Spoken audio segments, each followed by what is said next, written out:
မင်္ဂလာပါခင်ဗျာဒီကနေ့မှာတက်ဆက်ပြီးမဲ့ဟိုဒုဇလန်ကလေးကတော့စာရေးချယ်မင်းလေးကရေးသားထားခဲ့တဲ့စာပလင်းထဲမှာနဲ့မိုးမှာကျဲတလုံးဆိုတဲ့ဝတ္ထုလေးကိုတက်ဆက်ပြီးတော့မှာဖြစ်ပါတယ်အစီအစဉ်လေးကိုမစတင်ခင်မှာကျွန်တော်ရဲ့ channel လေးကို subscribe မလုပ်ရသေးဘူးဆိုရင် subscribe လုပ်ထားပေးဖို့အတွက်တောင်းဆိုချင်ပါတယ်မြန်မာပြည်ကြည့်ရှုနေတဲ့မိတ်ဆွေများအနေနဲ့ကျွန်တော်ကို support လုပ်ပေးခြင်းနဲ့ဆိုရင် VPN လေးဖွင့်ပြီးတော့ကြည့်ရှုပေးပါခင်ဗျာဟုတ်ကဲ့ပါအစီအစဉ်လေးကိုစလိုက်ကြအောင်ခင်ဗျာအဲ့ဒါတခြားဟုတ်ရဲ့လားဗျာလူသက်သမားကကိုကင်ဦးနဲ့မဆိုင်တို့ကိုအကြက်ကင်ပြီးတော့မှသူ့လိုချင်အောင်မေးလိုက်မယ်အဲ့ဒီပစ္စည်းကဆန်ဟိုးထဲမှာဖွက်ထားတာကိုမေးလိုက်မယ်အဲ့ဒါကိုနောက်ဆုံးမှာကိုကင်ဦးနဲ့မဆိုင်တို့ကအထူးသဖြင့်ကိုကင်ဦးပေါ့သူကဖွင့်ပြောလိုက်လိမ့်မယ်လူသက်သမားကအဲ့တော့ဒန်ဟိုးထဲကပစ္စည်းကိုနှိုက်ယူခဲ့တာအဲ့ဒီမှာဆန်ဒီဖိတ်နေတာဒီဆန်ကဖိတ်စရာအကြောင်းမရှိဘူးစာပင်းထဲမှာပြောလိုက်ပါတယ်ဒီနောက်မှာကျွန်တော်တို့ကရေဒါရှည်လန်းခေါက်ဆွဲဆိုင်ကစာပင်းထဲမှာနေထိုင်ရာ295ဘော်လင်းလန်းကိုသွားခဲ့ကြပြီးတော့အဲ့ဒီနေရာမှာပဲညနေနေဝင်တဲ့အထိအေးဆေးစွာနဲ့စကားပြောနေကြပါလေအထက်ပါပြပြတွေဖြစ်ပါပြီးသိမကြခင်မှာကျွန်တော်နဲ့ဝုကုကူကြီးကစာပင်းထဲမှာအိမ်ကိုသွားရောက်လဲပတ်ကြပါလေကျွန်တော်တို့ကစာပင်းထဲမှာတရုတ်ထူးပြတယ်အဲ့ဒီနောက်ဝုကုကူကြီးကပူဇာတော့တချင်းမှာဆိုရရှာပါလေဒီလိုနဲ့ကျွန်တော်တို့ကဆေလိုလက်လို့အနားယူနေကြစဉ်မှာကျွန်တော်ရဲ့ CND ရုံးကပြတာလီမောင်ညိုကရောက်ရှိလာပြီးတော့စာရဆောင်ပေးပါလေစာကကျွန်တော်တို့ရဲ့ဇွန်တော်မင်းကြီး Mr. Pripin ရဲ့စာပဲဖြစ်ပါတယ်အင်္ဂလိပ်ဘာသာနဲ့ရေးသားထားပါတယ်အထည်ဘက်ကအခုလိုပါစာရင်းနဲ့မောင်ဂျိုကုန်းဘက်ကလွန်တရားစိတ်ညစ်စရာကောင်းတဲ့လူသားမှုကြီးတစ်ခုဖြစ်ပြန်ပြီဂက်ကလည်း CND ဝကူညီတောင်းထားတယ်ကျွန်တော်ကလည်းစာရင်းနဲ့မောင်ကဘူကြီးတောင်းအောင်ပါပဲဒီစာရချင်းဂျိုကုန်းကိုလိုက်တော့ပါအခင်းဖြစ်သွားတဲ့ချန်က Midnight Star Vida လို့ခေါ်ပါတယ် Mr. Pripin ကျွန်တော်ကလည်းအဲ့ဒီစာကိုဖတ်ပြီးတဲ့နောက်ဂျိုကုန်းကိုလိုက်ခဲ့ကြတယ်ကျွန်တော်ကကားကိုမောင်းရွှေဘုံလန်ဘက်ကဖြတ်ပြီးဟန်သာရီအဝိုင်းဘက်ကိုဖြတ်မောင်းပါတယ်အဲ့ဒီကပြည်လန်းအတိုင်းဂျိုကုန်းဘက်စီဦးဒီမောင်းနေပါနေကျွန်တော်တို့ရဲ့မော်တော်ကားကကမာရော့အဝိုင်းကြီးကိုအရောက်မှာဆက်ပြတ်ပြီးထိုးရသွားပါတယ်ဆောင်းရင်းနေမှာကားပေါ်ကဆင်းလို့ဆက်ဖုံးမပွင့်ပြီးပြင်းပါတယ်ဒီနောက်ကတော့မောင်းတော့ဆိုပြီးကားပေါ်တက်လာပါလေကျွန်တော်ကဆန်နှိုးမောင်းကြည့်တော့ကောင်းကောင်းမောင်းလို့ရပါတော့တယ်ဆောင်းရင်းနေမှာစီဂရက်လေးကိုထိုးလို့ဖော်ဆိုင်ကစဉ်းစားလိုက်ပါလာခဲ့တယ်အဲ့ဒီကမှကျွန်တော်ကဆောင်းရင်းနေမှာမဟုတ်အိုင်စီအခုတို့သွားချင်းမဲ့လူသက်မှုဆိုတာကအတော့ကိုရှုပ်ထွေးမဲ့အမှုဖြစ်လိမ့်မယ်မစ္စတာပရပင်ရဲ့စာထဲမှာလွန်တရားစိတ်ညစ်စရာကောင်းတဲ့အမှုလို့ရှိထားတယ်မလားဒီလိုမေးလိုက်ပြီးမဲ့ဆောင်းရင်းနေမှာတစုံတရာပြလဲဖြေချခြင်းမပြုတ်ဘဲနဲ့ငြင်းနေပါတယ်အဲဒီကမှဘူးဘူးကြီးကလူသက်မှုဆိုတော့အမှုကြီးပဲမစ္စတာပရပင်ကိုယ်တိုင်ကလွန်တရားစိတ်ညစ်စရာကောင်းတဲ့အမှုလို့ဆိုကြတဲ့ကအတော့ကိုရှုံမဲ့အမှုပေါ့ဂါကပလေးတွေကလည်းတို့မတက်နိုင်လို့ CID ကိုအပ်တာပေါ့ဒီအမှုကတော့ကိုခံမဲ့အမှုပါမဟုတ်ဘူးလားဘုရင်မောင်အဲ့ဒါလိုပြောပြန်တယ်ဒါပေမဲ့ဆောင်းရင်းနေမှာတစုံတရာပြန်လဲပြောဆိုခြင်းမပြုတ်ဘဲနဲ့ညီမြင့်ငြင်းနေပါတယ်ကျုပ်ကုန်းဘက်ကဆိုတော့ခြံဝင်းကျဲကြီးတွေနဲ့နေကြတာဗျတဲ့အိမ်မှာလူသက်မှုဖြစ်လို့လည်းတဲ့အိမ်ကတိကျမှာမဟုတ်ဘူးအဲ့တော့မေးဖို့စမ်းမှုဆိုတာကလည်းအတော့ဘူးခက်လိမ့်မယ်ခက်လို့လည်းကာကပလေးတွေကကျုပ်တို့ CID ကိုအကူညီတောင်းတာမို့မဟုတ်ဘူးလားဘုရင်မောင်ကျွန်တော်ကပြောလိုက်ပြန်ပါတယ်ဒါပေမဲ့ဆောင်းရင်းနေမှာတော့ညင်ကျဲသားခေါင်းနေပါတယ်သူ့ရဲ့တင်ပြချက်ကိုတလုံးတစ်ပါးတော့မှပြောဆိုခြင်းမပြုတ်ဘဲနဲ့ secret ဘူတာမဲပြီးဖွားနေပါတယ်အဲ့တော့ဥပ္ပဝကြီးကဒီလူသက်မှုမှာဂကဆရာတွေကဒီတိုင်းနေကြမှာမဟုတ်ဘူးသူတို့နေသူတို့ဟန်နဲ့စူးစမ်းကြည့်ကြအောင်ပါ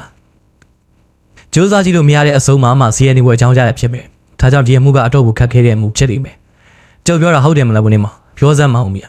်အတီးလေးနဲ့တောင်းဆိုရဲအဲ့ဒီကစာပြနေမှာ secret တို့လေးကိုပြစ်လိုက်ပြီးတဲ့နောက်ကျုပ်ပုံမြင်လေးတို့ပြောပြမယ်လို့ဆိုရဲပုံမပြောပါနဲ့ IC ရဲ့အမှုအကြောင်းကျုပ်တို့ပြောတာတွေဟုတ်မဟုတ်ပြောစမ်းပါဝုကူကြီးကပူဇာလီတော့ကျုပ်ပြောမဲ့ပုံမြင်ဝဲသားနားထောင်ပြီးခင်ဗျားတို့နားလည်တော့မှာပါစာရင်းထဲမှာပြောလိုက်ပါတယ်ဒါဆိုရင်လုပ်ဗျာဝုကူကြီးကပြောလိုက်တယ်အဲ့ဒီကကျွန်တော်ရဲ့မေးဆွေကြီးစာရင်းထဲမှာ secret အသစ်တလေးကိုမင်းကြီးပြီးတဲ့နောက်ဟိုးရှိတုန်းကရှင်မင်းကြီးတစ်ပါးရှိတယ်သူမှလွန်တရားဉာဏ်ပညာထက်မြက်တဲ့ပညာရှိအမတ်ကြီးတွေရှိတယ်ဒီနေ့မှရှင်မင်းကပညာရှိအမတ်ကြီးကိုဗာမေးတယ်လဲဆိုတော့ဒီမှာအမတ်ကြီးရဲ့လောကမှာလူတွေကဘယ်သူဟာပြန်သိပြီးညံ့နာမယ်ဒုံလူအားတယောက်ပဲဒီလောက်နှုံနဲ့ဒီလောက်အားတဲ့လူကိုမတွေ့ဘူးလို့ပြောဆိုတတ်တာဘူးမကြာခဏကျုပ်အနေနဲ့ကြားရဘူးတွေဒါပေမဲ့သူတို့ပြောတဲ့လူလူအားဆိုတာကိုတော့ကျုပ်အနေနဲ့တခါမှမတွေ့ဘူးအဲ့ဒါကြောင့်လူအားဆိုတာဘယ်လိုလူစားမျိုးကိုခေါ်တယ်လဲဆိုတာကျုပ်တဲ့ကိုပဲပြီးခြင်းနဲ့လို့ရှင်မင်းကြီးကမေးဘူးခုနေမှာသူ့ရဲ့ပုံမျိုးအစပြောလိုက်တယ်ဆက်ဆမ်းမောင်ကိုနေမောင်ရဲ့ခမရပုံမြင်လာတဲ့အစာကလေးကရင်းတို့ဆိုတာမျိုးကြီးပါလားဦးကိုကြီးကပြောတော့စာပြည့်နေမှာစီးပြဘူးဖွာလိုက်ပြီးတဲ့နောက်အဲ့တော့ပညာရှိအမတ်ကြီးကအသိမင်းကြီးမကြမီကာလာထဲမှာလူအတယောက်ကိုကျွန်တော်မျိုးပြသပါမယ်ဆိုပြီးရှင်မင်းကြီးကိုဂတိပေးတယ်အဲ့ဒီလိုဂတိပေးပြီးရဲ့အနေငယ်အတွင်းမှာပဲရှင်မင်းတဲ့ပညာရှိအမတ်ကြီးကဒိုင်းစုံပြပြကိုစနီးနာထွက်ဖို့အကြောင်းပေါ်လာတာနဲ့စင်းသားအတွင်ဖန်တီးလို့နှစ်ယောက်သားခီးထွက်ခဲ့ရတယ်ဆိုပဲအဲ့ဒီလိုခီးထွက်လာတဲ့အခါမှာအမတ်ကြီးကသူအင်မတန်ချစ်တဲ့ခွေးပေးကိုပါခေါ်လာခဲ့တယ်တဲ့ဒီလိုပြောပြီးကိုနေမောင်ကစီဂရက်မီးဘိုးတွေကိုမှုတ်ထုတ်လိုက်တယ်အဲ့ဒီနောက်အခုလိုဆက်လက်ပြောပြန်တယ်အဲ့ဒီလိုခီးထွက်လာခဲ့ကြတာဒေါ်ဇာတပုရောက်ခဲ့ရတယ်အဲ့ဒီဒေါ်ဇာလန်နာဘေးမှာခီးတဲ့တကူကသူ့ရဲ့ဓမဲတုပ်ကလေးကိုဖြီးပြီးစားနေတာကိုရှင်ပင်ကအမတ်ကြီးပါတွေ့ကြတယ်အမတ်ကြီးရဲ့ခွေးပလေးဆိုရင်အဲ့ဒီခီးတဲ့စီကိုတခါတည်းပြေးသွားတော့တာ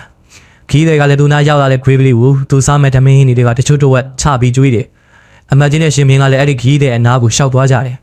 ခီးတွေကလည်းသူတို့နှစ်ဦးကိုမောကြည့်လို့ရိုးရိုးစင်ရသားခီးတွေလို့ထင်တာပေါ့အဲ့တော့ခီးတွေကရှင်မင်းနဲ့အမတ်ကြီးကို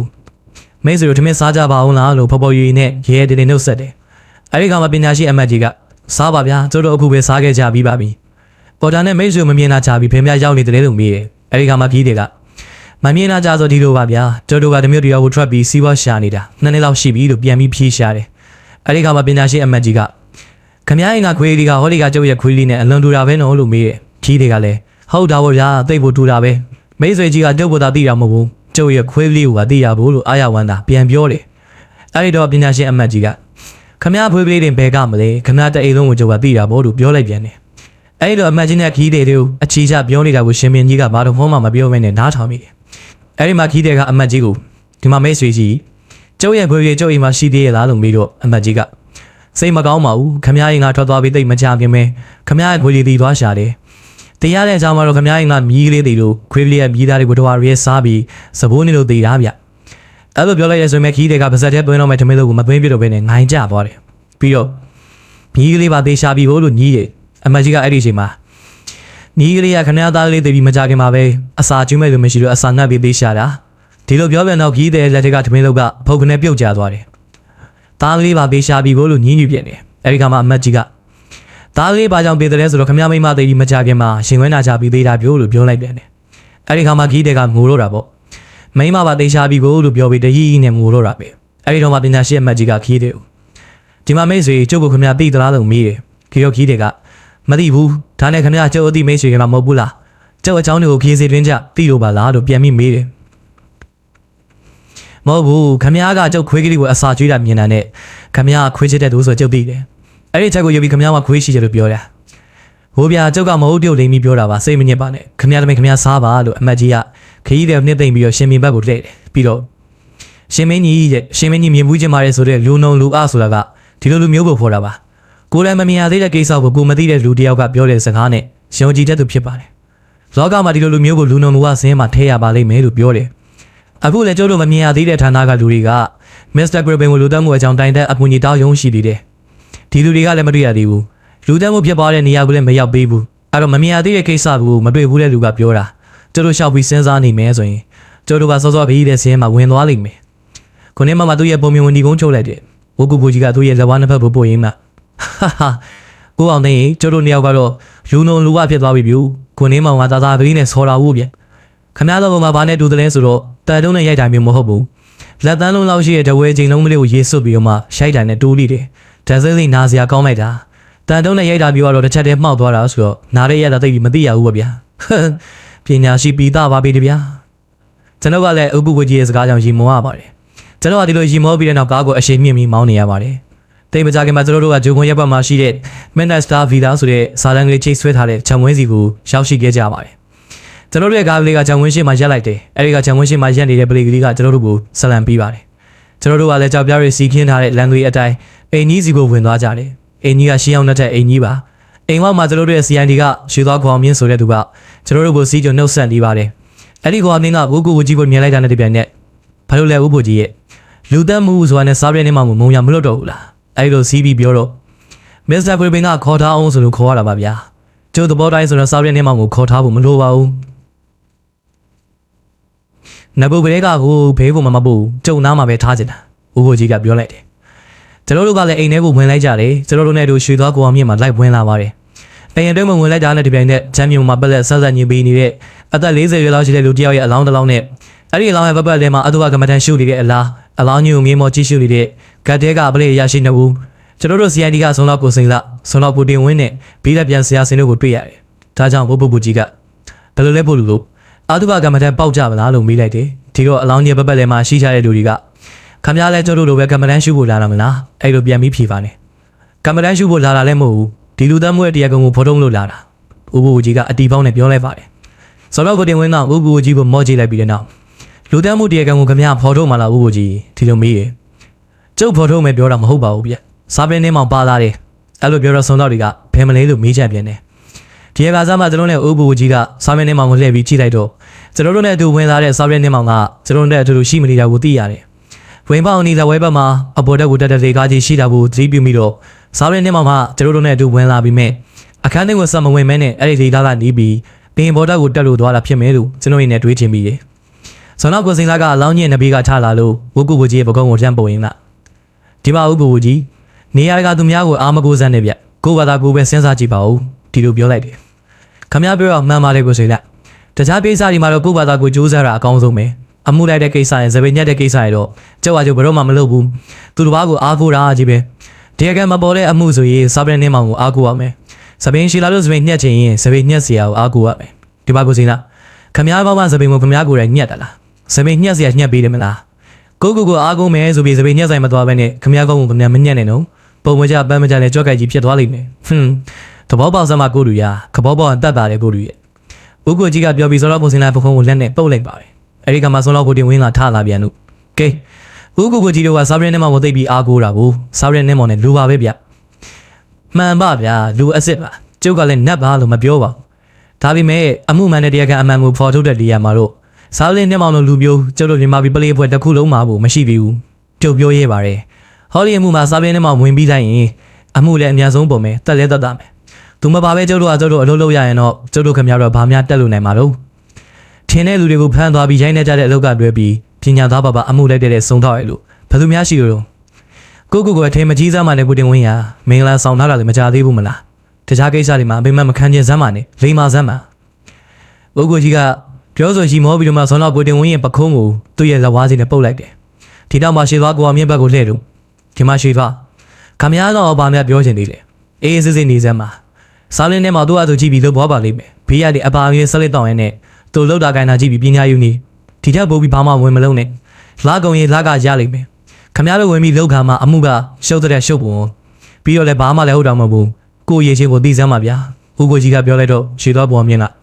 ဒီမှာဦးကိုကြီးလို့ခေါ်လိုက်တယ်စိုးစမ်းမအောင်ကိုရှေ့သွားရဲ့ဦးကိုကြီးကပြန်ပြီးပြောလိုက်တယ်လူဆိုတာအမြဲတမ်းတိုးတက်နေရမယ်ဗျတခြားလူတော့မပြောတတ်ဘူးကျုပ်ကတော့အမြဲဘူးတိုးတက်တယ်နေရင်ဟိုမှာကြည့်ဒီလူသက်မှုကြီးနဲ့ပတ်သက်လို့ကျုပ်စဉ်းစားထားတာဒီခမရကိုရှင်းပြမယ်ရုပ်တိရှိမရှိခမရသမျှစဉ်းစားဖို့ဒီလိုပြောပြီးတော့အလောင်းကြီးစီကိုဦးကိုကြီးလက်ကိုဆွဲပြီးခေါ်သွားတယ်ကြည့်ပါမယ်ဗျာကြည့်ပါမယ်ဦးကိုကြီးကလည်းနှုတ်ကအဲ့လိုပြောပြီးလိုက်ပါသွားတယ်ရွှေသွားကိုအမင်းကအလောင်းကြီးကိုညွန်ပြလို့ဟောဒီပေဆုံးတဲ့လူကမင်းညကအသက်ခံရတယ်ဆိုတာကိုတော့လူတိုင်းပြောနိုင်တယ်ဘယ်ချိန်ဘယ်နေရာမှာအသက်ခံရတယ်ဆိုတာကိုတိကျပြောနိုင်တဲ့လူဆိုလို့ကျုပ်တယောက်တည်းရှိလိမ့်မယ်ထင်တယ်အဲ့လိုပြောတော့ဦးကိုကြီးကလည်းအဲ့လေက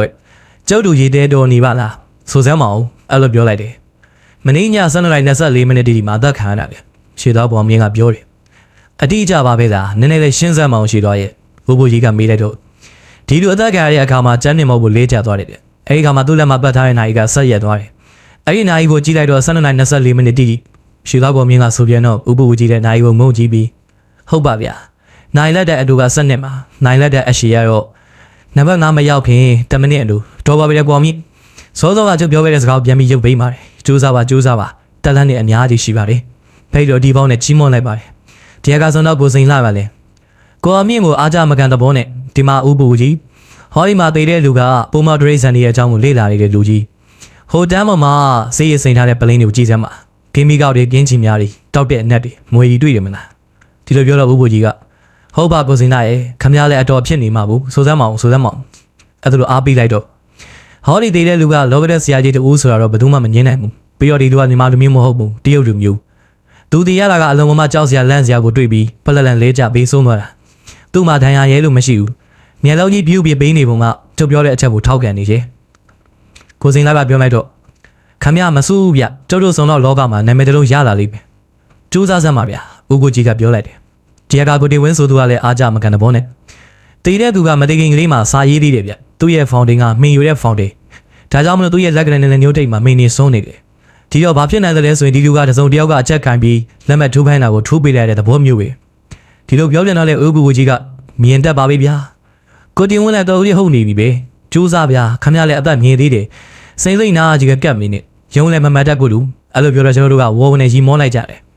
ဒီနောက်မှာတော့ကျွန်တော်ကအခါပတ်ပတ်လေးကိုလှည့်လည်ကြည့်ရှုကြတယ်နိုင်ငံကစာအုပ်ဗီဒီယိုကြီးတွေနဲ့စာအုပ်စင်ကြီးတွေကိုတွေ့ရတယ်ဒီစာအုပ်ဗီဒီယိုကြီးတွေနဲ့စာအုပ်စင်မြင့်မှာလည်းအလုံးမမထူတဲ့စာအုပ်ကြီးတွေနဲ့ပြည့်နေတယ်ကျွန်တော်အကန်းနဲ့လည်းကြည့်ရှုရင်ကအပေါ်ထက်ကိုတက်တဲ့လေကားကိုတွေ့တော့အဲ့ဒီလေကားကနေပြီးအပေါ်ထက်ကိုတက်သွားမိတယ် အဘော်တော့မှတော့အခန်းစလို့ဖွဲ့ထားခြင်းမရှိဘဲနဲ့ထောက်လျှောက်ဖွင့်ထားတဲ့ဟောကန်ကျဲကြီးကိုတွေ့ရတယ်။အဲဒီခန်းကျဲကြီးတခုသောနိုင်ငံကြီးကိုနက်ပြောင်တင်မောစင်းနဲ့တုပ်ထားပြီးအဲ့ဒီအပေါ်မှာကောင်းကင်မှာထွန်းလင်းတောက်ပါတဲ့ဂျေဒါယာရဲ့ပုံပေါ်သေးစိတ်ရေးထားပါတယ်။အဲ့ဒီဂျေဒါယာရဲ့အောက်မှာလဲဂျေဒါယာရဲ့နာမည်နဲ့ဒီဂျေဒါယာအကြောင်းတွေကိုဖော်ပြထားပါတယ်။ကျွန်တော်နိုင်ငံကြီးကိုကတ်သွားပြီးဒီနေတဲ့ဂျေလေးတစ်လုံးကိုကြည့်ရှုနေမိတယ်။အဲ့ဒီဂျေလေးအောက်မှာစာချုပ်ရေးသားထားတော့ဖတ်ကြည့်မိတယ်။ဟာရှဲဂျူဤဂျိုဘို FW ဟာရှဲဆိုသူနဂတ်ဆီယာတူဖြစ်သူက1881 3လ23ရက်နေ့မှာတွေ့ရှိခဲ့တယ်။တတိယမြတ်ဂျော့ပြင်ကိုယ်တိုင်ဝန်စာရဲတဲ့တောင်ပေါ်ကမှန်ပြောင်းဖြင့်ကြည့်ရှုခဲ့ပြီးခေါင်းဆောင်မြင်ရတယ်။ဒါကြောင့်တွေ့ရှိသူနဂတ်ဆီယာ FW ဟာရှဲဘူးနိုင်ရာထူးကိုချီးမြှင့်ခဲ့တယ်။ဒီဂျိုရဲ့အခြားမိကယူရီနက်စ်ဖြစ်ပါတယ်။ဒီဂျိုကမီမင်းလာတွေမိုင်တန်းပေါင်း1800လောက်ဝေးပါတယ်။ဒီအချင်းကမိုင်ပေါင်း34,218တန်းရှိပါတယ်။ကျွန်တော်တို့နေထိုင်တဲ့အဒလိုခေါ်တဲ့ကဘာကြီးတဲ့အစာပေါင်း60ပိုကြီးမှလို့15စာပိုပြီးလေးပါတယ်ဒီဂျိုမှာကျွန်တော်တို့ကဘာလို့လာဒဇင်းနဲ့မဟုတ်ဘူး၄စင်းရှိပါတယ်ဒီဟာရှဲဂျူကြီးကနေဖို့တပတ်ပတ်ပြီးဖို့အတွက်85နှစ်လောက်ချိန်ယူရတယ်သူ့ရဲ့ရောင်ကအစင်းရင်ရောင်ကျွန်တော်တို့အသုံးပြုတဲ့စနေရာသီပွဲမှာပြောင်းပြန်သွားတဲ့ဂျိုကြီးလည်းဖြစ်ပါတယ်အကယ်၍ဟာရှဲဂျူမှာလူတော်ဝါရှိခဲ့ရင်ထိုးသူတို့ဖို့အနောက်ကနေထွက်ပြီးအရှိကနေဝင်တာကိုတွေ့ရပါလိမ့်မယ်ဒီဂျိုနဲ့ပတ်သက်ပြီးကျွန်တော်တို့ကဘာဂျိုကဘေးရင်ဆရာအချို့ကဘရင်ဟောချက်မှာတည့်သွဲအသုံးပြုပါတယ်ဥပမာလက်ရဲ့9တက်မှာဟာရှဲဂျိုရှိပြီးဒီဂျိုကိုကြားသောဂျိုတုံးလုံးမှမကောင်းသောမြင်နဲ့မြင်ခဲ့ရင်ထိုဇာတာရှင်တွေအိမ်အောင်ကြပြီးနောက်ကျွေးရှင်တို့ကနဘုံနဇာလာပြီးလှုပ်ကြတဲ့အတွက်လိန်နာသူကဘူကောင်းဆောင်မခံစားရပဲကျင်းဝိုင်းနေရချင်းမြင်တာနှမျောစရာကောင်းတဲ့ချိန်များဂုံစီအပ်ကျွန်တော်ကဒီစာကိုဖတ်ပြီးတော့ပြုံးမိတယ်ဒီနောက်မှာကျွန်တော်တို့စီယန်နီယုံကအစေးကြီးကိုဖို့တော်မျက်နှာကိုလည်းပြေးမြင်အောင်မိတယ်ဒီစေးကြီးကမင်္ဂလာဆောင်ပြီးရင်ပြီးချင်းလက်ပွဲရရှိတဲ့ငွေကြီးကကျွေးဆက်ပါမယ်လို့ပတိပေးလို့ကျွေးယူပြီးမင်္ဂလာဆောင်တယ်ဒါပေမဲ့သူမျောလင့်ထားတဲ့အတိုင်းလက်ပွဲငွေကြီးမရသေးတော့ကျွေးမဆက်နိုင်မှရှိပါတယ်ကျွေးရှင်တွေကလည်းမင်္ဂလာဆောင်ပြီးရင်ပြီးချင်းရောက်ရှိတာကြမှာဖြစ်တဲ့အခါသူကမင်္ဂလာဆောင်မှာသူတို့သမီးတို့သားပွဲထုတ်ပြီးတဲ့ချိန်ကစလို့တချိုးတဲ့လက်ပါတော့တယ်တလားကန်ကြမှာငွေချိုးရှာဖွေရရှိတော့အိမ်ကိုပြန်ရင်းပါတယ်မင်္ဂလာဆောင်ပြီးသူတို့သမီးနဲ့ဆက်ရခန်းကိုမဝင်ရဘဲနဲ့ကျွေးပူပြီးရှောင်းတင်းထွက်ပြေးခဲ့ရတဲ့စရေးကြီးကိုဟာရှဲဂျိုကြီးကကောင်းစွာပဲနှိမ့်ဆက်ထားပေးလိမ့်မယ်လို့တွေးမိပါတယ်ဒီနောက်မှာတော့သူတို့ကနေလာခွာပြီးရှောက်ကြည့်တော့တနေရာမှာအမိုးကနေအောင်ကြီးတန်းတစ်ခုကဇပွဲကုန်းမကိုထိုးနေတော့အဲ့ဒီဇပွဲစီကိုရှောက်သွားတဲ့ကဇပွဲပေါ်မှာဆက်နိုင်တလုံးရှေးပြမှာမင်းလက်ကြောက်ကအသုံးပြုတဲ့ရေနိုင်တလုံးရှေးကအေးကြီးလူမျိုးများအသုံးပြုတဲ့တဲနိုင်တလုံးနဲ့နေနိုင်တစ်ခုကိုတွေ့ရတယ်နေနိုင်ဆိုတာကတင်ချက်ပေါ်မှာနိုင်နံပါတ်တွေရေးထားပါတယ်အလင်းမတို့ချောင်းလေးစိုက်ထားတယ်ဒီတို့ချောင်းလေးကနေအောင်ကြောင့်အရေးဖြစ်ပေါ်နေတယ်အဲ့ဒီရေးကနိုင်နံပါတ်ဒီဘက်ကိုကြားရောက်ညွန်ပြပါတယ်ကျွန်တော်ကနေနိုင်ကိုကြည့်လိုက်တော့မနေ့7နိုင်တီကိုညွန်ပြနေတာကိုတွေ့ရတော့7နိုင်ကိုကြည့်လိုက်တဲ့က7နိုင်ကလည်း7နိုင်တီထိုးနေတာကိုတွေ့မိရပါလေဒါကြောင့်ကျွန်တော်ရဲ့စိတ်မှာနေနိုင်ကလည်း7နိုင်လို့အားကိုးရတာပါလားလို့အောက်မေ့မိပါတယ်ဒီနောက်မှာနေအောင်ကြီးကြတဲ့အပေါက်ကိုမော့ကြည့်ပြီးတဲ့နောက်တခုတော့ရှိတယ်နေအောင်မရှိတဲ့ညကဆိုရင်တော့ဒီနိုင်ကဘာမှအသုံးဝင်မှာမဟုတ်ဘူးညပါသုံးလို့ရရင်တော့တိတ်ကိုကောင်းပါမယ်လို့စိတ်ထဲမှာတွေးမိတဲ့အချိန်မှာစားပြင်းနှင်းမောင်ရဲ့အတန်းကကျွန်တော်နောက်ဘက်စီကဖော်ထွက်လာပါတယ်မဖြစ်နိုင်တာပဲ IP ရဲ့နေနိုင်ဆိုတဲ့နေရှိမှအသုံးပြုလို့ရမှာပေါ့ညဘက်မှာဘယ်လို့မှသုံးလို့မရဘူးပြီးတော့မိုးရင်းအခါနေမသာပဲနဲ့မိုးတွေရွာနေမိုးတွေအုပ်နေတဲ့အခါမျိုးမှာနေသူ့သုံးလို့မရဒါကြောင့်ရေနာကြီးတို့သဲနာကြီးတို့ဆက်နာကြီးတို့ပေါ်လာရပြန်တာကျွန်တော်အလုံးကုန်မှအံ့အားသင့်သွားပါတယ်ဒီနိုင်ကညဘက်ဆိုရင်ဘာမှသုံးမှာမဟုတ်ဘူးလို့ကျွန်တော်ရဲ့စိတ်ထဲမှာတွေးချင်နေတာဖြစ်တယ်ဒါကိုတော့မှစားပြင်းနဲ့မှသိနေတယ်ဒါကြောင့်ဘလို့လဲအိုင်စီပရစိတ်တဝိဇာနေရအဘိညာဉ်ဆိုတာများလားဗျသူတစ်ပါးရဲ့စိတ်ကြံကတော့မသိနေမှာဘူးဒီလိုပြောတော့အဘိညာဉ်တရားမစင်းစားပါနဲ့ဗျာကြုံမရပါဘူးနောက်တစ်ချိန် CID ကအနားယူပြီးရင်တော့ဟီမွန်နာမှာသွားပြီးကျင့်မယ်လို့စိတ်ကူးထားတယ်အဲ့ဒီကမှတော့ IP ပြောတဲ့အဘိညာဉ်ဆိုတာရချင်နေရမှာပေါ့အခုကတော့စိတ်ကိုယုံမှကြည့်ပြီးအကဲခတ်တာခမရလာဘလို့မှနေနိုင်ဖို့ကြည့်တယ်ပြီးတော့7နိုင်ဖို့ကြည့်လိုက်ပြန်တယ်အချိန်ကိုက်နေရကိုတွေ့ရတော့နေနိုင်ဖို့စိတ်တွေကချီးမွမ်းလိုက်တယ်နေနိုင်ကလည်း7နိုင်လိုပဲအားကိုးလောက်ပါလားလို့တွေးပြီးခေါင်းကိုတစ်စက်စက်နေတယ်ပြီးတော့နေနိုင်ဘောကိုကြားနေတဲ့အလင်းရောင်ကိုမော့ပြီးကြည့်လိုက်ပြန်တယ်အဲ့ဒီကမှနေအောင်ရှိရဲ့အချိန်တော့ဟုတ်တာပေါ့နေအောင်မရှိတဲ့ညအခါဆိုရင်နေနိုင်ကလုံးဝသုံးဝင်တော့မှမဟုတ်ဘူးလို့တွေးမိပြန်တယ်အဲ့ဒီကမှခေါင်းကလေးကိုဖြည်းဖြည်းကလေးခါလိုက်ကြတယ်ဗျာစားပြင်းနဲ့မှရှင်းပြလိုက်တော့ကျွန်တော်ကသူ့ရဲ့ညံသွားပုံအကဲကခေါင်းပုံတွေကိုချီးမွမ်းရပြန်တယ်ဒီနောက်မှာတော့ကျွန်တော်ကညံဆန်းလိုသေးတဲ့သဘောနဲ့ဂျေတာတွေရေးထားတဲ့နေရာဘက်ကိုလှည့်ပြီးတစိုးတစ်ခုမေးမယ်လို့ပါဇက်ပြင်လိုက်တော့စားပြင်းနဲ့မှဘာလဲရမီဟိုနေရန်ကဂျေတာတွေကြည့်ပြီးတော့မှဘလို့စိတ်ကူးမျိုးပေါ်ခဲ့တယ်ဆိုတာကျုပ်ကိုမေးမလို့လားမမင်းနဲ့အိုင်မီဟာရှဲဂျိုဥပစာကိုဖတ်ပြီးချင်းခမရရုံးစေးကြီးကိုပို့တော်မပြေးပြီးတတိယလို့ပြုံးမိတယ်မလားဂျိုတင်ပြီးပြောလိုက်ပါတယ်နိုင်ငံခြားမှာဖြစ်စားနေတဲ့ Clay Volume လို့ခေါ်တဲ့စိတ်မျက်စိပညာရှင်မျိုးတော်မှာခမရအတွေးမျက်စိကိုမိမမဟုတ်ဘူးကျွန်တော်ကပြောမိလိုက်တယ်အတွေးမျက်စိမဟုတ်ဘူးဉာဏ်မျက်စိညာနာစက်ခုပြညာနာစက်ခုဘယ်ချိန်မှာပွင့်တယ်လဲဆိုရင်ကြောင်းညွှန်းဆက်ဆက်ယူတဲ့ချိန်မှာပွင့်တယ်ကြောင်းညွှန်းဆက်ဆက်ယူတဲ့ချိန်ကဘယ်ချိန်ဖြစ်တတ်တယ်လဲဆိုရင်အကြောင်းကြီးတဲ့အကျိုးကြီးတဲ့မစင်းစားဘဲနဲ့အဲ့ဒီနဘူးဘူကြာကြာနာနာအောင်ပွဲလုပ်ပြီးတော့ပေးစားတဲ့အခါမျိုးမှာဖြစ်ပေါ်တတ်တယ် အကျိုးတရားတစ်ခုတွေ့တာနဲ့သူနဲ့ပေးစားနိုင်မယ့်အကြောင်းတရားကိုရှောင်ဖွေနိုင်ရတယ်။ရှာဖွေပြီးရင်ပထမစိစက်ကြောင်းလန့်အဲ့ဒီမှာတစ်ဖက်ကညင်းမဲဆိုရင်ခွာပြီးတော့မင်္ဂလာဆောင်လို့မရတော့ဘူး။နှစ်ဖက်စလုံးကသဘောတူရင်တော့အဲ့ဒီအကြောင်းတရားနဲ့အကျိုးတရားကိုမြန်ပေးစားလိုက်တော့အဲ့ဒီမှာသူတို့ကသားသမီးတွေမွေးပေးလိမ့်မယ်။အဲ့ဒီလိုမွေးပေးတဲ့သားသမီးတွေကတို့လိုချင်တဲ့အဖြေဆိုတဲ့သားသမီးတွေပဲ။စာပင်ထဲမှာပြောလိုက်ပါတယ်။ဒီနောက်မှာတော့စာပင်ထဲမှာလာပြအောက်တက်ကိုဆင်းကြအောင်ဆိုအပေါ်တက်ကတော့လုံလောက်ပြီးအဲ့လိုဆိုပြီးဒီကားကဆင်းသွားတော့ကျွန်တော်ကနောက်ကလိုက်ပြီးဆင်းခဲ့ပါတယ်။အောက်တက်မှာတော့ဂတ်တဲကဌာနဦး2ဦးကျွန်တော်တို့ CID ကစော်တော်ကြီး4ဦးတို့ကလူတွေလောင်းကြီးကိုဝိုက်ပတ်ထိုင်းလို့ညှင်းခုန်ပြောဆိုနေကြတယ်။ကျွန်တော်တို့ဆင်းလာလိုက်ကိုမြင်တော့ဥပဝကြီးကဦးအောင်သိရင်အခုလိုကျွန်တော်တို့6ယောက်လောင်းကြီးပြီးမှဝိုင်းထိုင်းပြီးညှင်းခုန်နေကြတယ်။ဘာနဲ့တူတယ်လဲဗျ။ဒီလိုမေးနေကြတော့ကျွန်တော်ကဘာနဲ့တူလဲလို့မပြောတတ်ပါဘူးဗျာ။အဲဒီခါမှာဥပဝကြီးကဆက်လက်လို့အဖေကြီးသေးတော့ကအမွေခွဲမလို့ရောက်နေတဲ့သား6ယောက်နဲ့မတူဘူးလားဗျ။ကျောက်ကဒီထဲမှာအကြီးဆုံးပါကြီးဩရဒကိုတင်ဝင်းကဒီထဲမှာသားထွေးဆုံးမို့အဲ့လိုပြောတော့ဝုန်းနဲ့တန်းပြန်ရီမောချပြန်နေဒီကမှာပေးလက်ပြန်ဆရာစင်ကအဖေသေးတာအမွေခွဲဖို့ရောက်နေတဲ့သားတွေနဲ့ဒီလောက်မတူဘူးဗျလူသားစားတဲ့လူရိုင်းနေအလောင်းကြီးကိုဖဲပြီးစားမလို့ဝိုင်းအောင်ကြည့်နေရတယ်တူတယ်ခမရလူရိုင်းကြီးနဲ့ပို့လို့တော့မှတူသေးတယ်ဒီလိုပြောပြန်တော့ထပ်မှန်ပြီးရီရပြန်ပါသေးတယ်အဲ့ဒီနောက်မှာဂတ်တဲကဌာနဦး2ဦးကစာရင်းနေမောင်စီကိုထားလာပြီးစာရင်းနေမောင်နဲ့မိတ်ဆက်ပါတယ်ကျွန်တော်ကဌာနဦးမောင်အေးတော့မှာဟောရကဌာနဦးမောင်လှတဲ့ကျွန်တော်တို့အနေနဲ့လည်းဒီအမှုကိုပေါ်အောင်ဖော်နိုင်ပါတယ်ဒီထက်မကတဲ့အမှုတွေလည်းကျွန်တော်တို့ဟန်နဲ့ဖော်ပြကြတာပ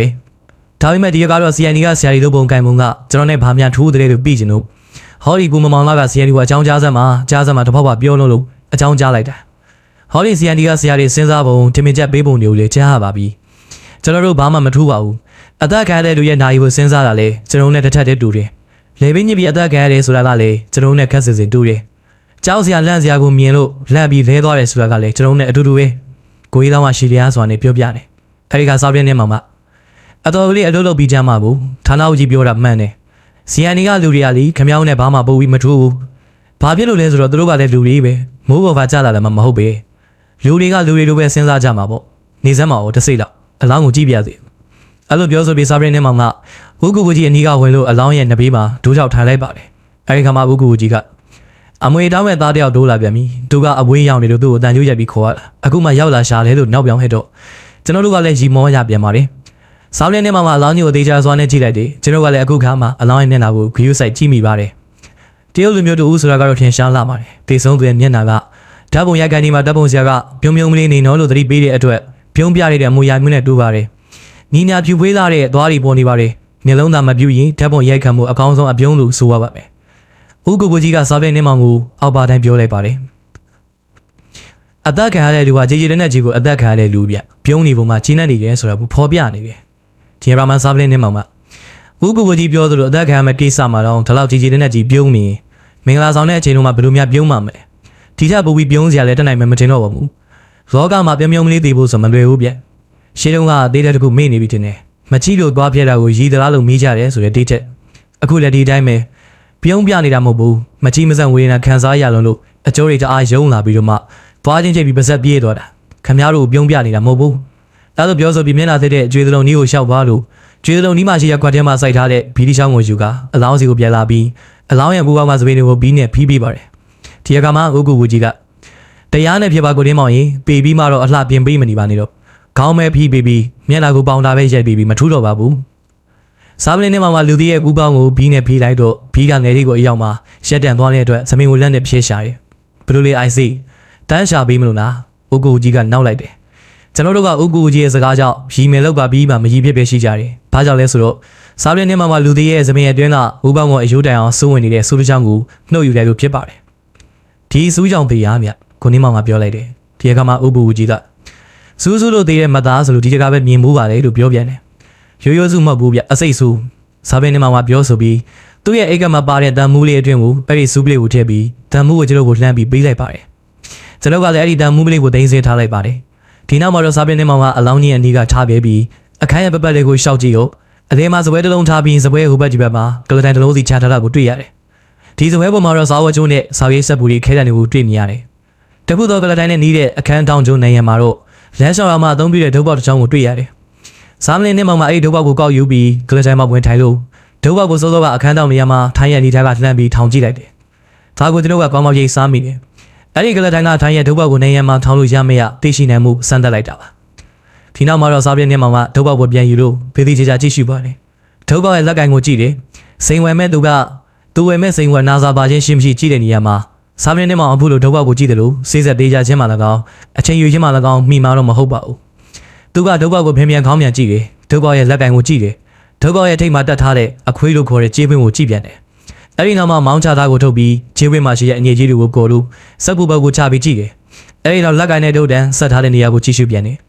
မောင်းချသားနဲ့ပေါ်ပြီးကြည့်တယ်ပြီးတဲ့နောက်လက်ကင်နဲ့ဒုတ်အဆက်မှာကော့ထားတဲ့တပ်တုပင်းကိုဓာတ်နဲ့ချစ်ပြီးကြည့်တယ်အဲ့ဒီခွေးနီးအသားမှာမြုပ်ပြီးရိုက်ထားတဲ့ KW ဆိုတဲ့တပ်တုစလုံးကိုအနှင်းငယ်ကိုပြီးကြည့်ပြန်တယ်ဒီနောက်မှာတော့စာမင်းနဲ့မောင်ကသူ့လွန်ကြိုက်တဲ့ Glacier ရေရောက်တစ်စိစီဘက်ကိုထုတ်လို့မီးနီဖွာရှန်ရင်းကကျင်းနေစွာပြုံးလိုက်ပြီးတော်တော်ကောင်းတဲ့အမှုလေးပဲဗျဒီမိုးလေးအတွက်အပြင်းပြေစရာပြီးတစ်ခုပဲလူသက်သမားကညံမသေးတာဘူးဗျကြောက်ဖို့လည်းသိပြီးခေါင်းနေလို့ပြောလိုက်တယ်အဲ့ဒီချိန်မှာဇွန်တော်ကိုစင်လာဘောအောင်မြင့်ကိုတင်ဝင်းနဲ့ဌာနအောင်မမောင်လှတို့ကလူသက်မှုကြောင့်တင်မြင်ချက်တွေပေါ်လို့ရအောင်ပြောဆိုနေကြတယ်စားပလင်းနဲ့မှကလတဲ့မှာထိုင်ပြီးနေရကတစိုးတပုတ်ပတ္တိရတဲ့လားဖြုတ်ပနေထားလို့ဖက်နဲ့စင်ကိုသွားပြီးတဲ့နောက်ဖက်နဲ့တွေကိုလှန်ပြီးကြည့်တယ်အဲ့ဒါလိုကြည့်ပြီးတဲ့နောက်လောင်းနီးကိုပြန်လာပြီးစီးကွက်သွားရင်ကစဉ်းစားနေပြန်တယ်အဲ့ဒီချိန်မှာဇွန်တော်ကိုတင်ဝင်းကကျုပ်ကတော့အရက်လူကြီးကိုပထမဦးဆုံးဒီမှာလူသေးချောင်းလာပြီးတိုင်နဲ့နွားနှုတ်ဘလောက်ဖမ်းရမှာမယ်အမှုဆိုတာကြီးမြင်ရှင်းတယ်လို့ပဲရှားတဲ့အမြင်ကစပြီးရှင်းရမယ်အဲ့လိုပြောလိုက်တော့ဌာနအောင်မမောင်လှလာမှန်ပါတယ်ကိုတင်ဝင်းအဲ့ဒါထုံးစံပါပဲကျွန်တော်တို့နွားနှုတ်ကလာကိုဖမ်းထားပြီးပါပြီလို့ထောက်ခံလိုက်ပါတယ်အဲ့ဒီကမှဘိုးဘိုးကြီးကနေပါဦးဌာနအောင်ဦးမမောင်လှရဲ့လူသက်သမားဘယ်သူဘယ်ဝါဖြစ်တယ်ဆိုထားစမ်းမအောင်တေးတဲ့လူကနာမည်ဘယ်သူအလုပ်ဝင်ကဘာလုပ်တယ်ဆိုတာမေးစမ်းပြီးတော့မှအမှုဖွင့်ပြီးပလားအဲ့ဒါလိုမေးလိုက်တော့ဌာနအောင်မမောင်လှကဒီလိုရှိတယ်ဗျဒီအသက်ခံရတဲ့လူကဒီညီမနေတာကတော့3နှစ်လောက်ရှိပြီဒါပေမဲ့စပြီးပြောင်းလာတော့မှလည်းညဘက်ကြီးပြောင်းလာတာပြီးတော့သူ့လုံးနဲ့သူရှုပ်နေတာလောရက်ဆရာကြီးမလားပြီးတော့နေကိုလည်းမကြခဏခီးထွက်တယ်လို့အိမ်နီးနားချင်းတွေကပြောတယ်တကားတလေထွက်ရလဲတစ်လလောက်ကြားတယ်အဲ့လိုခီးထွက်ပြီးဆိုရင်ညအခါမှာသူ့အိမ်ကြီးမောင်မဲနေတာသူပြန်ရောက်လာမှပဲမိဒီပါလေးလင်းတော့တာနွားနှုတ်တဲ့ကလောက်မိတော့လဲသူ့ကိုတခါလန့်ခေါ်ပြီးဟိုအပေါက်တည်းကနေစကားပြောတယ်တဲ့နဲ့နောက်မနေရဘူးလေပြောတဲ့စကားလည်းနွားနှုတ်နေတိုင်းလာဖို့ဖက်ဆက်ဒီမှာတင်ထားမယ်သူခရီးသွားဒီတကားလေးပိတ်ကြမယ်ပို့စီရမလို့ဘူးသူပြန်လာရင်ပြန်ဘူးတဲ့အဲ့ဒါပဲပြောတာတဲ့သတင်းစာပို့တဲ့ကောင်ကိုလည်းခေါ်ပြီးစစ်ပြီးပြီသူလည်းအဲ့ဒီတိုင်းပဲပြောတယ်မြင်မှုတာမဟုတ်ဘူးအဲ့ဒီခါမှာကိုကြီးက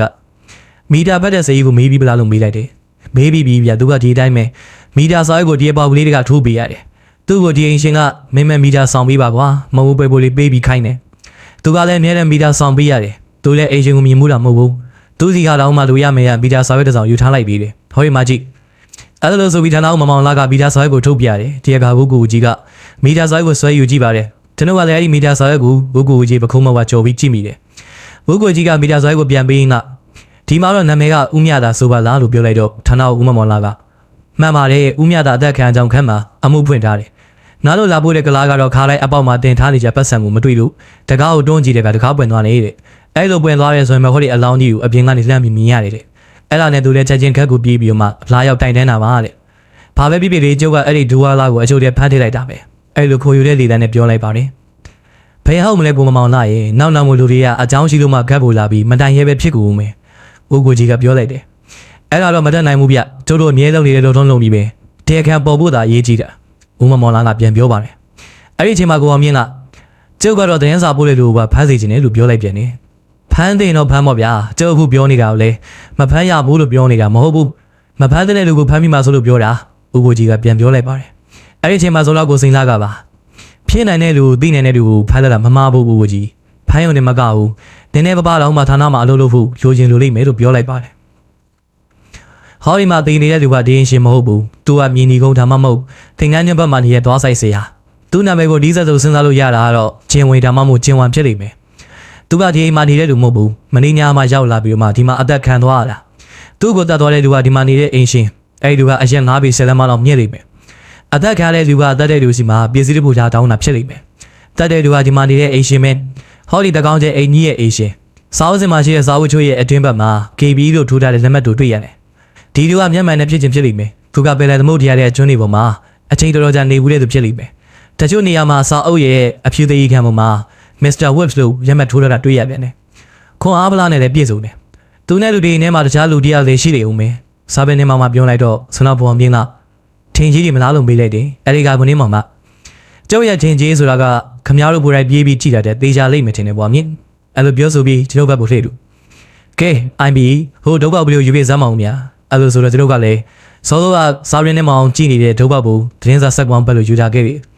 အဲ့ဒီနောက်မှာစာရင်းထဲမှာဥပ္ပူကြီးတဲ့ကျွန်တော်တို့က တရွေးထွက်လာခဲ့ပါတယ်ဌာနနှုတ်ပါဌာနကိုစပိန်နဲ့ပြန်သွားကြတယ်ကိုစိန်သားကိုတင်ဝင်းကိုအောင်မြင့်ဘေးလက်ပြန်ဆရာစေလို့သာလူတွေလောင်းကြီးကိုဆက်လက်ပြီးအတူပါကမ္မတန်းရှိကိုကြံရိတ်ခဲ့ကြတယ်စလုတ်ကကားကိုဆက်လို့ပြီးတဲ့နောက်ဖေကူမောင်းအောင်မလဲ IC လို့စာရင်းနဲ့မှမမီတော့စာရင်းနဲ့မှမှာကျုပ်ကန်းကိုမောင်းမှာ IB လို့ပြောတဲ့အတွက်ကျွန်တော်ကလည်းစာရင်းနဲ့မှဒီတိုင်ရာ295ဘိုလင်းလန်းစီကိုမော်တော်ကားကိုမောင်းနေခဲ့ပါတယ်ကျွန်တော်တို့ကစာရင်းနဲ့မှအိမ်ကိုရောက်ရှိခဲ့ကြတယ်အိမ်ကိုရောက်ရင်ရောက်ချင်းစာရင်းနဲ့မှသူ့ရဲ့တစ်ဖက်ကလာဦးလေးမူတူကိုလက်ဖေးဒီမာယူခိုင်းလိုက်တယ်မူတူကလည်းအာရဝမ်းသာပြေးသွားတယ်အဲဒီကစာရင်းနဲ့မှဟေးကျုပ်ကချင်းနီထိုးရာလို့လက်ဖေးမှာတရားလျှော့ထည့်ဖို့မှာလိုက်ပါတယ်ဒီကမှဥပ္ပူကြီးကချင်းနီထိုးရာမလုံးနဲ့ဗျချွေတောက်ချင်တယ်အဲ့လိုပြောလိုက်တယ်အိမ်မှာတရားရှိပါတယ်ဥပ္ပူကြီးရဲ့အချိုကျဲတော့လည်းတရားထပ်ပြီးထည့်တော့တာပေါ့စာရင်းနဲ့မှပြောလိုက်တယ်ကျွန်တော်ကတော့လက်ဖေးကိစ္စမှာဝင်ရောက်ပြောဆိုခြင်းမပြုဘဲနဲ့ဆေးတဲ့ဝင်ထုတ်ပြီးစီးပြေလို့ဆေးတစုံနဲ့မှိန်းနေပါတယ်စာရင်းနဲ့မှလည်းစီးကရက်ဘူးကိုထုတ်ပြီးစီးကရက်တလေးကိုနှိုက်ထုတ်လို့စီးကရက်ဘူးပေါ်မှာတထောက်ထောက်ခေါင်းနေပါတယ်အဲဒီကမှဥပ္ပူကြီးကစာရင်းနဲ့မှမူအိုင်စီဒီအတိုင်းဆိုရင်လူသတ်မှုကပေါ်ပြီပေါ့နော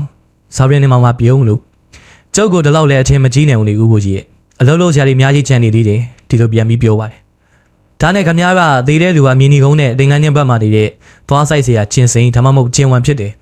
တက်တာကအစိမ့်နဲ့တက်တာတက်တဲ့လူသက်သမားကမျက်မှန်ထူကြီးတက်ထားတယ်သူ့နာမည်ကကိုကြဖို့ဖြစ်တယ်အရက်မြင့်မြင့်ခွားပလာကောင်းကောင်းလူတယောက်လည်းဖြစ်တယ်လို့ဟိုမတိတူပြောပြတယ်မလားဥပ္ပူကြီးကပြောလိုက်တော့ဟုတ်တယ်လေဗျာဒါပေမဲ့ဒီအမှုကဒီလောက်သိုံနဲ့မရသေးဘူးနောက်တဲ့လူသက်မှုတွေဖြစ်ချင်းဖြစ်ကြလေဦးမေဗျဥပ္ပူကြီးရဲ့ကိုနေမမပြန်ပြောလို့ရှီခဲတော်ဒစိတ်စီးကရဘသူ့ရဲ့နှကမ်းမှာတိပြီးတော့မှမီးချစ်ဘူးဒါပနဲ့ချစ်လို့မီးထိုးလိုက်တယ်အဲ့ဒီခါမှာသူတို့ကလည်းဆေးတယ်ကိုခဏချလို့နေစမ်းမောင်အိုင်စီရဲ့တိန်နေတဲ့လူကအေရှင်မဟုတ်ဘူးဆိုတာခမရဘာကိုကြည့်ပြီးပြောတာလဲအဲ့လိုမေးလိုက်ပြန်တော့မြက်လဲဆိုလိန်နေဆိုပြီးမဲ့အလွန်ကြည့်လို့ကောင်းတဲ့ဟာမျိုးပဲဒါပေမဲ့မြက်လဲဆရာကစေတနာပို့ပြီးမှသူ့ရဲ့လိန်ကြီးကိုပရိသတ်ကိုရှင်းပြလိုက်ရင်တော့ကြည့်ရတာရတာမရှိဘူးပေါ့ရှွှတ်ကြီးဖြစ်သွားရောဒီကိစ္စမှာလည်းဒီလိုပဲတေးတဲ့လောင်းကြီးကိုအားလုံးမြင်ကြတာပဲတေးတဲ့လူကဒီရင်ပိုင်ရှင်လို့လည်းပဲအားလုံးကထင်နေကြတာဒါပေမဲ့ကျုပ်ကဒီလူကအရှင်မဟုတ်ဘူးလို့ပြောခဲ့တယ်အဲ့ဒီကမှ IP တို့ကတရားတော်ဖြစ်နေကြတယ်ဘလို့များသိပါလိမ့်နေလို့စဉ်းစားလို့မရနိုင်အောင်ရှိနေကြတယ်ဒါပေမဲ့ဘာကြောင့်သိတယ်ဆိုတဲ့အချက်ကိုကျုပ်ကအခုပြောပြလိုက်အားလုံးအရသာပြတ်ကုန်နေပဲတခြားဟုတ်ရလား IP ရဲ့ကလထိုင်နာကနိုင်ငံမှာတွေ့ရလမ်းလျှောက်ထုတ်ကောက်ဖို့ခုနေမှပြောလိုက်တယ်ဒီကမှဥပ္ပူကြီးကအကင်းပြပွားရတဲ့ကောင်ကျရိတ်တာအင်ကြီးစီကယူလာတဲ့ဒုတ်ပေါက်ကိုဆွဲကိုကြည့်ရှိပြီးလို့ခေါင်းမူခါရမ်းတာနဲ့ဒုတ်ပေါက်ကဒုတ်ပေါက်ပဲဗျဘလို့များထူးကြလို့လုံးကိုနေမောင်ရင်အဲ့ဒါလိုပြောတော့စာပင်းနေမှာစီးရက်ကိုပြချွေရင်းကကျုပ်ပြောဖို့တယ်မလားအကျိုးတရားကိုတွေ့ရင်သူနဲ့အတွဲညီမဲ့အကြောင်းတရားကိုရှာပြီးတော့ဆက်ဆက်ကြည့်ဖို့ဆိုတာလေဟောဒီလမ်းလျှောက်တဲ့ဒုတ်ပေါက်ကိုတွေ့တော့လမ်းလျှောက်တဲ့နေရာမှာမပါမဖြစ်တဲ့ဖက်နဲ့ဆက်ဆက်ကြည့်IB ကဥကူဝကြီးကိုဟောဒီဒုတ်ပေါက်ကိုကြည့်ကြစမ်းပါထိပ်ပြားမှာတက်ထားတဲ့ဂျေးကွင်းကလေးကတချမ်းစားပြီးမုန်းနေတာကိုတွေ့တယ်မလားဒီဒုတ်ပေါက်ပိုင်ရှင်ကတော်ကိုလမ်းလျှောက်ထားတဲ့လက္ခဏာဒါပေမဲ့ဖက်စင်ကဖက်တွေကိုသွားပြီးကြည့်တဲ့အခါကျတော့အင်ရှင်ကတော်ကိုလမ်းလျှောက်တဲ့လက္ခဏာကိုတွေ့တယ်ဒီတော့ဘီသေးကြလာကတော့ဂျေးကွင်းကလေးထဲမှာကတ်နေတဲ့နေကြီးကိုဓာတ်နဲ့ချစ်ပြီးထုတ်ကြည့်တယ်အဲ့ဒီထဲကမြေနီမို့နေထွက်လာတယ်မြေနီကလည်းတခြားမြေနီမျိုးမဟုတ်ဘူးရန်ကုန်မြို့မှာဆိုတော့ဒီမြေကြီးရောင်မျိုးကမြေနီကုန်းနဲ့တင်ငန်းချင်းဘက်မှာပဲရှိတယ်အင်ရှင်ရဲ့ဖက်စင်မှာရှိတဲ့ဖက်တွေကိုကြည့်တဲ့အခါမှာဖက်ဖွာမှာကတ်နေတဲ့မြေကြီးအယောင်မှာဒီအယောင်နဲ့တူတယ်လုံးဝမတွေ့ရအောင်အဲ့ဒီတော့ဒုတ်ပေါက်ကအင်ရှင်ရဲ့ဒုတ်ပေါက်တွေမှာတွေ့တဲ့မြေကြီးနဲ့တတိယတဲ့တူတယ်ဒါကြောင့်ဒီဒုတ်ပေါက်ကအင်ရှင်ရဲ့ဒုတ်ပေါက်လုံးဝမဖြစ်နိုင်ဘူးဧည့်သည်ဒုတ်ပေါက်ဖြစ်လိမ့်မယ်တိန်နေတာကလည်းအင်ရှင်မဖြစ်နိုင်ဘူးဧည့်သည်ပဲဖြစ်လိမ့်မယ်စာပြင်းနေမှာပြောလိုက်တော့ဥပ္ပဝကြီးကဧည့်သည်ကလည်းဗျာဖက်ကိုအင်ရှင်မှာမချွတ်ပဲနဲ့ဘာဖြစ်လို့အိမ်ပြီးမှသွားပြီးချွတ်ထားလာတော့လို့မေးလိုက်တယ်ဒီအချက်ကအရေးကြီးတဲ့အချက်ပေါ့ဥပ္ပကြီးရဲ့ဧည့်သည်ကအင်ရှင်ကဂျေဂျန်နဲ့ဖိမရကပြုတ်လို့လာတဲ့ဧည့်သည်မျိုးမဟုတ်ဘူးဆိုတာထင်ရှားတာပေါ့ဒီလူကသူ့ဘက်နဲ့ချက်ထားတဲ့နေရာကနေအင်ရင်အပေါ်တက်လာတာဆောင်ကိုတွေ့ပြီးတက်ခဲ့တဲ့လက္ခဏာပဲစာပြင်းနေမှာပြောလိုက်တယ်ဒီကကျွန်ုပ်ကလာတာဆောင်ကိုတွေ့ပြီးတက်တယ်လို့ဟုတ်ပါပြီအဲ့လိုအခါမျိုးမှာတော့မှဒီလူကဒုတ်ပေါက်ကိုမထားခဲ့ဘူးဆိုတာစဉ်းစားစရာပဲဒီလိုပြန်ပြောတော့ဘုန်းင်းမမဒီလောက်တော့ဒုတ်ပေါက်ကိုဆွဆွလန်းလန်းဖြစ်နေတဲ့လူဆိုတာဘယ်လိုလူမျိုးဖြစ်မှာတော့ဒုတ်ပေါက်ဆိုတဲ့ပစ္စည်းကဘာကိစ္စမှာသုံးတယ်လို့လမ်းလျှောက်တဲ့ကိစ္စမှာသုံးနေမလားအဲ့လိုလမ်းလျှောက်တဲ့ကိစ္စမှာဒုတ်ကောက်မပါရင်မဖြစ်ကိုမဖြစ်တဲ့လူဆိုတာဘယ်လိုလူမျိုးဖြစ်တော့ဒုတ်ကောက်မပါပဲလမ်းလျှောက်လို့မဖြစ်တဲ့လူဆိုတာကတော့ခြေထောက်တစ်ဖက်မတန်တဲ့လူဖြစ်မှာပေါ့ကျွန်တော်ကပြန်ဖြေတော့ဘုန်းင်းမောင်အစ်စ်ပေါ့ဗျာဒီလူကခြေထောက်တစ်ဖက်မတန်တော့မဟုတ်ဘူးတစ်ဖက်ကတခြားတစ်ဖက်ချက်တလက်မလုံးနှိပ်နေတယ်ခမရတို့ဒီလေးချာမကြည့်လို့ကြည့်ရင်တွေ့နေတယ်ဒီရမှာဘိုးဘိုးကြီးကဒီလိုကိုနေမောင်မှာရှင်းပြလိုက်တော့လေကျုပ်ကောင်းထဲမှာရှင်းသွားတာပြုနှုံးမဝင်တော့လာကျုပ်ကောင်းထဲမှာတပုတ်ဦးနဲ့စာပေါင်းပိုင်းနှစ်ခုပေါင်းပြီးထည့်ထားသလိုပဲအဲ့လိုပြောပြန်တော့ကျွန်တော်နဲ့စာပြည့်နှင်းမောင်တို့ရီမောကြတယ်ဒီနောက်မှာတော့ကျွန်တော်ကဒီမှာနေတဲ့သူကလူသက်သမားဖြစ်တယ်ဆိုတာတော့ရှင်းပါပြီမျက်မှန်ထူကြီးတက်ထားတယ်လို့ခမရဘာကြောင့်ပြောနိုင်တယ်လဲ IC အဲ့လိုပြီးတော့စာပြည့်နှင်းမောင်ကလည်းနိုင်ငံမှာကပ်ပြီးထောင်ထားတဲ့စာအုပ်စင်ကြီးတွေဗီယိုကြီးနဲ့အပြည့်ထည့်ထားတဲ့စာအုပ်ကြီးကအောက်တက်မှာပေါ့အပေါ်တက်မှာပေါ့ပြည့်နေတယ် ဒီလောက်စာပတ်နေတဲ့လူကမျက်စိမှုံရောပေါ့မုံနာမှနည်းနည်းကလေးမှုံတာမဟုတ်ဘူးတော်တော်ကိုမှုံနေမယ်ဒါပေမဲ့မျက်မှန်ထူကြီးတက်ထားမှဖြစ်လိမ့်မယ်ဒီအချက်ကိုသဘောတူရလားအရက်ထောင်တော်မောင်ခွန်အားပလာကောင်းကောင်းဆိုတဲ့အချက်ကပါဗျာဦးကိုကြီးကချမ်းမဝင်မြေးပြန်တော့အပေါ်တော့ကိုကျုပ်တက်ပြီးသေးတာတော့ငါခြေတရာပုံလေးရေးထားတဲ့အခန်းသားနေပြီးတော့လာသားဆောင်ကိုတက်တဲ့ကတဘောတစ်ခုကိုတွေ့ရတယ်အဲ့ဒီတကဘောကပွင့်နေတယ်ဒီတကားလှုပ်ထားပုံကလည်းအဆန်းဖွင့်ကျင်တဲ့အခါမှာပေါ်ကိုတွန်းတင်ပြီးခလန့်ထိုးထားရတယ်တိုးကြောင်ဝင်လောပဲထားတွဲမှာတက်ထားတဲ့တကားမျိုးပေါ့ပိတ်ကျင်တဲ့အခါမှာတော့ခလန့်ကိုပြုတ်ပြီးတော့တကားအောက်ကိုဆွဲချရတယ်တကားကြီးကလည်းပြင်းကလေးသားနဲ့လှုပ်ထားတာရေးလိုက်တယ်လုံးမအောင်ခွန်အားပလာမရှိတဲ့လူဆိုရင်ဒီတကားကို2ရက်တက်ပူပြီးအသုံးပြမှာမဟုတ်ဘူးဒါကြောင့်ဒီလူကဗလာကောင်းကောင်းလို့ပြောတာပြီးတော့တကားကိုကျုပ်လှမ်းပြီးကန်ကြည့်ပြီးတယ်ကျုပ်တော့ခြေပြားနေတဲ့ထောင်မှာအဲ့ဒီချက်ကိုမိတယ်ကျုပ်ရက9ပြီ10လက်မှဆိုရင်ဒီလူက6ပြီလောက်ရှိလိမ့်မယ်ဒီအဆက်ကထောင်တော်မောင်ဆိုတဲ့ချက်ကိုဖော်ပြတာပဲစာပင်းနေမောင်မှာပြောလိုက်တော့ဦးကိုကြီးကအခုလိုကိုနေမောင်ရှင်းပြလိုက်တော့လေကျုပ်ကောင်းထဲမှာရှင်းသွားတာပဲဗျနှုံးမလို့လည်းကျုပ်ရဲ့ခေါင်းထဲမှာတပုတ်ဦးရဲ့စာပေါင်းတက်ရဲ့စပင်းရီထွေးတွေရောပြီးထိထားတဲ့အတိုင်းပဲဗျဒါလို့ပြောဆိုပြီးတဟားနဲ့ရီမောနေပါတယ်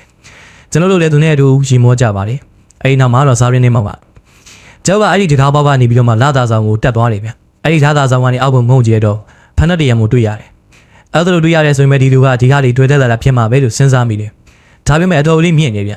တော်ရုံကျွမ်းနေတဲ့လူဆိုရင်တော့ပေါ်ရောက်အောင်လာသားဆောင်ကနေပြီးဖဏတ်ရှိတဲ့နေရာထိကျုပ်ကတွေ့ပြီးဆင့်ကြည့်တယ်အဲ့ဒီကနေပြန်ပြီးတက်ကြည့်တယ်အတော်လေးခက်ခက်ကေကေတက်ရတယ်အဲ့တော့တည်တဲ့သူကအင်ရှင်ကိုတက်ဖို့ဆိုပြီးအဲ့ဒီကနေတွေ့တက်လာတာလို့အမှန်ပဲဒီမှာစဉ်းစားစရာတစ်ချက်ရှိနေသူတမ်းမဲ့လူကဗလာကောင်းကောင်းအရက်ထန်တော်မောင်းမောင်းဆိုတာသိပါရဲ့နဲ့ခြေတော်တစ်ဖက်ထွန်နေပေါ်နေတဲ့လူဖလန်ကလေးကအိမ်ထဲကိုမရမတော့ဝင်လာတဲ့ဆိုရဲ့အချက်သူကဘယ်နည်းနဲ့မှထန်တော်မောင်းမောင်းလူကြီးကိုတပ်ပုတ်နိုင်မှာမဟုတ်ဘူးဒါကိုရဲဦးကြီးဝင်လာတယ်ဆိုတာဘာဘူးဖော်ပြနေတယ်လဲဆိုတော့ထန်တော်မောင်းမောင်းလူကြီးကိုနိုင်တဲ့လက်နက်ကသူ့မှာပါလာတယ်ဆိုတာကိုထင်ရှားတာပေါ့ဦးကိုကြီးကလည်းဒီဒုက္ခကိုပြောတာလားအဲ့လိုပြီးတော့ဒီဒုက္ခလောက်နဲ့ဘယ်ရလိမ့်မလဲဦးကိုကြီးထောက်လုံးမျိုးတက်လက်လောက်တော့ပါလိမ့်မယ်စာပင်းနေမှပြောလိုက်တယ်အဲ့ဒီကမှကျွန်တော်ကဈေးတန်းကမီးကျွမ်းတဲ့ဈေးစားတွေကိုခောက်ချရင်ကတတ်မဲ့ဟာပဲဗျာဘာကြောင့်ညခက်ခက်ကေအိမ်ထဲကိုဝင်နေတာတော့ခြံထဲကဆင်းတဲ့ချင်းကိုချောင်းပြီးတော့မှတလက်နဲ့တင်ပြီးနေကြဥစ္စာဒီလိုပြောလိုက်ကြတော့စာပြင်းနေမှာတက်ယုံတက်ဆိုရင် IM ပြောသလိုဖြစ်နေတာမို့ဒါပေမဲ့ဒီလူကတက်ယုံတက်လာတာမဟုတ်ဘူးတခြားပြီးယူကိစ္စတွေကိုရှိနေတယ်ပဲအဲ့ဒါကြောင့် IB ပြောသလိုတနေရာလေးချောင်းပြီးတော့တလက်နဲ့ချင်းရမယ်သူ့လိုချင်တာကိုတောင်းရမယ်လို့ပြောလိုက်တယ်ဒီကမှဦးကိုကြီးကခဲဗျာအိမ်ထဲကိုလည်းရောက်ပြီးတလက်နဲ့လည်းချင်းထားပြီးဘယ်နဲ့ကြောင့်သူကသေးသွားလာတော့လို့မေးလိုက်ပါတယ်မှန်သားပါဦးကိုကြီးရဲ့တိတ်ပြီးမေးတဲ့နဲ့မေးဖို့မို့ဒီလိုကအိမ်ထဲကိုရောက်အောင်ဝင်လာပြီးတော့သူတက်မဲ့လူအပေါ်တက်မှာရှာကြည့်တယ်အပေါ်တက်မှာမတွေ့တဲ့အခါမှာအောက်တက်ကိုဆင်းလာတယ်အောက်တက်လေးရောက်ကိုဟိုလူကသူကတနက်နဲ့ချိန်ပြီးအချက်ခိုင်တော့တာအဲ့ဒီခါမှာသူ့ရဲ့ငယ်ကြီးတဲ့ကိုအစိတ်များတဲ့စင်းကလာပြီးမှန်နေဗျစာရင်းနဲ့မှပြောလိုက်ပါတယ်ဒီကမှဦးကိုကြီးကကျွန်တော်ဗာဒိတ်ပြပြဖြစ်ပြီးနေပါဦးတနက်နဲ့အချိန်ခံထားရတဲ့လူကသူ့မေတွေကိုဘယ်လိုလုပ်ပြီးအစိတ်များနဲ့ပြစ်လိုက်နိုင်တာတော့မြတ်တနက်နဲ့အချိန်ခံထားရတဲ့လူကဘယ်လိုလုပ်ပြီးတော့မှမြားနဲ့ပြစ်နိုင်မှာတော့မြတ်တခြားကြောက်ကဝင်ပြီးပြစ်ပြီးမှဖြစ်မှာမဟုတ်မြားမှန်တဲ့နေရာကလည်းငယ်လေးမှဆိုတော့ပြစ်တဲ့လူကအပေါ်ကနေပြစ်တာဖြစ်လိမ့်မယ်စာပင်းနဲ့မှပြောလိုက်တယ်ဘယ်လိုများဒီအချက်ကိုခင်ဗျားကသိတာလေဗျဦးကိုကြီးကမေးရော့တိန်နေတာကဒဏ်ရာမရှိဘဲနဲ့သွားကြီးဖြဲပြီးပြီးနေမမြင်ကလေးကအစိတ်ဆိုချုပ်ပြီးဒါပေမဲ့ဘယ်လိုလုပ်ပြီးမှဒီလိုကိုအစိတ်တိုက်ပြီးမှတတ်တာမဖြစ်နိုင်ဘူးအစိတ်ပါတဲ့မြားနဲ့ပြစ်မှဖြစ်မယ်လို့တွေးမိတယ်အစိတ်မြားကလည်းကြီးရင်မြင်ရမှာပေါ့မြားကိုမမြင်ရခင်ကလေးကအလွန်သေးတဲ့မြားဖြစ်ရမယ်အလွန်သေးတဲ့မြားဆိုတော့တခြားနည်းနဲ့ပြစ်လို့မရဘူးဗျပြောင်းနဲ့မှုတ်တာမျိုးဖြစ်လိမ့်မယ်လို့စဉ်းစားမိတယ်တခြားနေရာမှာမြားကိုကြည့်လို့မမြင်တာနဲ့စပင်ထဲမှာရှိမှာပဲဆိုပြီးဘီးနဲ့ဖိကြည့်တာ KIB ကျုပ်ပေးလိုက်တဲ့မြားလေးပြဆန်းမအောင်စာရင်းနဲ့မှပြောတော့ကျွန်တော်ကတာမှုပေးမှထည့်ပြီးသိမ်းစေထားတဲ့မြားလေးကိုထုတ်ပေးလိုက်ပါတယ်တီးတီးလေးပါလားဒါလေးနဲ့လူတယောက်ပေးရတာဦးဘိုးကြီးကပြောလိုက်တယ်ဒီမြားမျိုးကဖင်မနှက်မွေးတို့ငှက်တိုင်ကိုတတ်ထားရတယ်ဗျဒါမှလေးနဲ့မှုတ်လိုက်ရင်မြားလေးကဝတ်ကနေနဲ့ထွက်သွားတာဒါပေမဲ့ဒီမှာတော့နှက်မွေးမပါဘူးဖင်ကိုနည်းနည်းလေးဖော့ထားတာတခုပဲစာရင်းနဲ့မှပြောလိုက်တယ်အဲ့ဒီချိန်မှာပဲကလားလေးမို့တို့မှာခဲ့တဲ့လက်ပိတ်နဲ့မုံကြီးရောက်လာတော့ကျွန်တော်တို့ကအမှုအကြောင်းကိုဆက်လက်ပြောဆိုကြတယ်ကျွန်တော်ကလက်ပိတ်ကိုမောချပြီးတဲ့နောက်ပါဇက်ကိုလက်တော့ပွားနဲ့တုံးရင်းကစာရင်းနဲ့မှမူ IC တီးတဲ့လူကသွားဆိုင်ဆရာကခမပြောခဲ့တာရှိသေးတယ်အဲ့လိုပြီးတော့စာရင်းနဲ့မှလည်းလက်ပိတ်ပကံကိုအောက်ကိုချရင်းကဒါကဒီလိုပါဟောဒီပါကြည်စမ်းမှာအဲ့လိုပြောပြီးဒုတ်ပေါက်ရဲ့လက်ကင်နဲ့ဒုတ်တက်ဆက်ထားတဲ့နေရာဆက်ကြောင်းချားလေးတွေကိုမောင်းချတာပူးချုံနဲ့ချစ်ချလိုက်တော့ဖြပြုံမှုနှင်းငယ်ကျလာပါတယ်ဒီနောက်မှာဒုတ်ပေါက်တိတ်မှာရှိတဲ့ခြေပွင့်အထက်နားမှာရှိတဲ့ဒုံနဲ့ခြေပွင့်ထိဆက်နေတဲ့နေရာကိုမောင်းချလာနဲ့ချစ်ချပြန်တယ်အထက်ကလည်းမဖြပြုံမှုလေးကျလာပြန်တယ်ကြောက်မုံနေပဲဗျဘိုးဘွေးကြီးကပြောတော့မှန်နေဘိုးဘွေးကြီးဒီလိုကြောက်မုံမျိုးကိုဘယ်နေရာမှာခမရပြေးဖို့တဲ့စာရင်းနဲ့မှမေးလိုက်တယ်ဆေးရုံမှာပြေးဖို့ရဲ့ဗျခြေကျိုးလက်ကျိုးတွေကိုပတ်တီးစီးပြီးအဘောကအုံပေးတာပြီးပြီးဂိုင်နေလို့ခေါ်နေမလားဘိုးဘွေးကြီးကပြန်ပြီးပြောတယ်မှန်ပါတယ်ဆေးရုံမှာသုံးတဲ့ POB ပါပဲ Plaster of Paris လို့ခေါ်တဲ့ကြောက်မုံပဲ စာမျက်နှာမှာပြောလိုက်တော့ဦးကိုကြီးကဒါပြင်းပေးတဲ့လူကစေးုံနဲ့ပတ်သက်တဲ့သူပေါ့စေးုံနဲ့ပတ်သက်တယ်လို့ယူလိုက်ရင်တော့အထွေရထားကြီးလမ်းကျော်သွားလိမ့်မယ်စေးုံကပစ္စည်းတစ်ခုနဲ့ပတ်သက်တယ်လို့ထားလိုက်ဟောဒီလက်ကင်နဲ့တုံးနဲ့ဆက်ထားတဲ့နေရာမှာရှိရဲ့ခွင်းကလေးရေဟောဒီတသားမှာထွင်းမိထည့်ထားတဲ့ KW ဆိုတဲ့စလုံးကလေးရာဘာနဲ့လှုပ်ထားသလဲစာမျက်နှာမှာမေးတော့ကျွန်တော်ကလည်းဒုက္ခကိုဆွဲယူကြည့်ပြီးတော့ဒန်ဟုတ်တန်ပွဲလို့တဲ့ဒန်စားဖြစ်မယ်ဗျအဲ့လိုပြောတဲ့ကစာမျက်နှာမှာမဟုတ်ဘူးဒန်စားဆိုရင်တော့မပြောင်းဘူးပြီးတော့မယုံရင်ဟောဟိုပမာပြထားထည့်ထားတဲ့ပလင်းရှိတယ်ပြထားနဲ့ပုတ်ကြည့်လိုက်ဒန်သားဆိုရင်ပြထားကိုစားပလိုက်မယ်အဲ့လိုဆိုတော့ဥပ္ပကြီးကပြထားကိုယူပြီးအဲ့ဒီယာရီဘော်ကိုတို့ကြည့်လိုက်တဲ့ကဘလို့မှမတူးကြတာကိုတွေ့ရပါတယ်ဒါကြောင့်ဥပ္ပကြီးကငွေလည်းမပြတ်နိုင်ဘူးတီးပြီးပလက်တီနမ်ဖြစ်လိမ့်မယ်ဟုတ်တယ်ဥပ္ပကြီးပလက်တီနမ်ပါပဲပလက်တီနမ်ဆိုတာကတော့ရွှေဗျူပေါ့ဥရောပတိုက်သူတွေကတော့နှစ်သက်ကြတယ်ကျိုးတို့ညီမမျိုးသမီးတွေကတော့သဘောမကျကြအောင်ကယ်လီချာပါတော့ပလက်တီနမ်ကိုဘယ်လိုများမှသုံးတာတွေ့ဘူးတည်းစာရင်းမှာမေးပြန်တော့ကျုပ်တွေ့ဘူးတာကတော့ဘွားတို့လုပ်တဲ့နေရာမှာသုံးဆုံးပေါ့စောစောထုတ်ကောက်မှာတွေ့ရတဲ့ပလတ်စတာကြောက်မှုကြီးကအန်ပုံလောင်းတဲ့ခါမှာသုံးတာဒါကြောင့်ထုတ်ကောက်ပိုင်ရှင်ကဖွားဆိုင်စရာဖြစ်လိမ့်မယ်လို့ကျုပ်ပြောတာအခုလိုကိုနေမှာရှင်းပြတော့လေကျုပ်ကောင်းထဲမှာတပုတ်ဦးရဲ့စာပေါင်းသားရဲ့သပင်းကြီးထွေးရဲ့ဟောဒီထုတ်ကောက်ကြီးရဲ့ထွေးလို့ရစ်ပတ်ကြီးဖြစ်နေရတာပြုတ်ဥက္ကိုကြီးကပြောဆိုရည်မွန်းနေပါတယ်ဖွားဆိုင်စရာကသူ့ရဲ့ထုတ်ကောက်အဆန်တရားဘူးခိုင်အောင်ဆိုပြီးတော့မှပလတ်စတာကြောက်မှုဖြော်ထားတာတွေကိုလက်ကန်နေတုံးနဲ့စွတ်ခံနေမှာတုတ်ဖြစ်တယ်ကျေးပွင့်ဆိုတဲ့အခါမှာလဲကြောက်မှုနဲ့သုံးပြခဲ့သေးတာပေါ့ပြီးတော့အနားမှာအလွယ်တွေ့တဲ့ platinum စကလေးကိုခွင်းကလေးလုပ်ပြီးတော့လက်ကန်ရဲ့တုံးနဲ့ဆက်တဲ့နေရာမှာပတ်ပြီးတော့ KW ဆိုတဲ့စလုံးလေးထိုးထားရင်ကောင်းမလားဆိုပြီးတော့ platinum စကိုစလုံးမုံလေးဖြတ်ပြီးတက်သားထဲမှာမြုပ်လိုက်တယ်အဲ့လိုမှတ်မလေးလောက်ခဲ့တာလေးတွေကသူ့အကြောင်းကိုခီးစိတ်တွင်းချပြနေတယ်လို့ဖြစ်ကုန်လို့တာပေါ့စာပြန်ထဲမှာပြောလိုက်တော့ဥပ္ပကြီးကအဲ့ဒီစကားတော့ခမားဖို့တော့မှန်တယ်ကျိုးတို့ဘောတော့ဒီဒုက္ခအပြင်သူပိုင်းနဲ့တခြားပစ္စည်းတရားစင်လောက်ချထားလေသူ့အကြောင်းကိုမပြောနိုင်ပါဘူးသိတယ်မသိပါဘူးဒီကမှကျွန်ုပ်ကလည်းအိုင်စိတ်ပွင့်နေမှာတေးတဲ့လူကိုလည်းသိပြီဗျာတတ်တဲ့လူကိုလည်းသိပြီဒါတော့အမှုကမပြီးသေးဘူးဆိုတော့ဘယ်လိုကြောင့်လုံးမြအဲ့လိုမျိုးတော့စာပြင်းနေမှာမကျတို့ကတရားခံကိုသိသေးတာဗျာမိသေးတာမဟုတ်ဘူးအဲ့လိုမမိခင်မှာပဲဒီတရားခံဒီကလူသက်မှုကိုတက်ပြီးကျူးလွန်ရင်ကျူးလွန်ကြအောင်ပါအဲ့ဒီအချိန်မှာပဲအေရှိကမော်တော်ဘာတစီလာရက်လို့ရွှေသွားကောင်မြင်ဆင်းလာတယ်ဒီရွှေသွားကောင်မြင်ကပြုတ်ပြနိုင်လာတဲ့သူ့ရဲ့သွားတွေကိုပေါ်အောင်ဖဆက်ဖို့ဖြဲပြီးတော့ဒီမှာစာပြင်းနေမှာဒီရက်ကတော့ခမရတဲ့ကျတို့ကလက်ပိုးသွားပြီးပြုတ်လူသက်သမားကိုအခုပဲပန်းပြီးချိုးတဲ့ထိခဲ့ပြီအဲ့လိုလှမ်းပြီးပြောတော့စာပြင်းနေမှာခမရတော့ဘန်းနေတဲ့လူဆိုတာကမြင်းနေသမားမလားအဲ့လိုပြန်ပြီးမေးတော့ရွှေသွားကောင်မြင်ကဖြဲထားတဲ့သူ့ရဲ့ပါဇက်ကိုတက်တာဖုံးပိတ်တယ်လို့ခွက်ကနေပိတ်လိုက်ပြီးခုနှင်းမောင်မျက်နှာကိုမမြင်ဘူးသူတို့လိုကြောင်တိချမ်းအောင်ကြည့်နေတယ်ဒီနောက်မှာတော့ဟုတ်ပါတယ်မြင်းသမားပါပဲရွှေသွားကောင်မြင်ကဝန်ခံလိုက်တယ်တယောက်တည်းတော့မုံနိုင်ဘူးမိမတယောက်ကိုလည်းဖမ်းခဲ့သေးတယ်မလားခုနှင်းမောင်ကထပ်ပြီးမေးလိုက်ပြန်ပါတယ်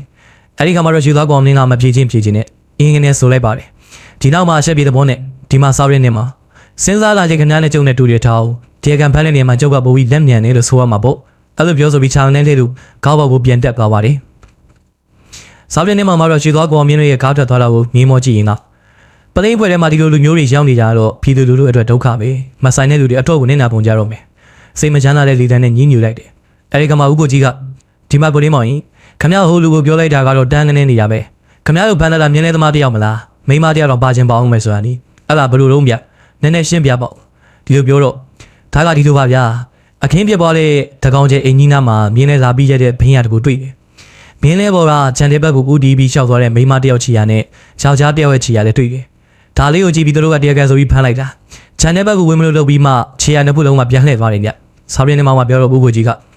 အဲ့ဒါဘာသဘောလုံးမြဒီလိုမေးလိုက်ပြန်တယ်ကျောက်တင်ပြောရရင်တော့ဈေးပေါ်တဲ့ဈေးမဲတူနဲ့မြင်းလဲသမားဖြစ်ပါလိမ့်မယ်ဒီအင်းကြီးကလူကလည်းမကြခဏခီးထွက်နေတယ်ဆိုတော့ခြံကြီးကအဆောင်မရှိဘဲနဲ့လက်လက်နေတယ်မလားဒီလိုလူမျိုးတွေအတွက်နေရာကောင်းမို့ဒါပေမဲ့အိမ်ထဲကလူရေးလူရောင်နဲ့မြင်မောမဖြစ်ချီဘူးဆိုပြီးသူတို့ပြန်လဲသွားကြတ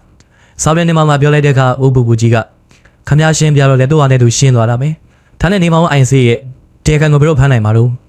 ကျုံမနှက်ပြန်ကိုကြီးထွက်အောင်မယ်စာပြင်းနေမှာပြောတော့ကျွန်တော်ကဘေးကိုသွားအောင်မလို့လေ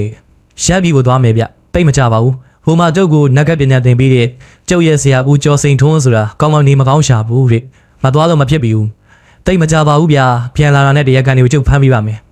စာပြင်းနေမှာအဲ့ဒါလိုပြောလိုက်ပါတယ်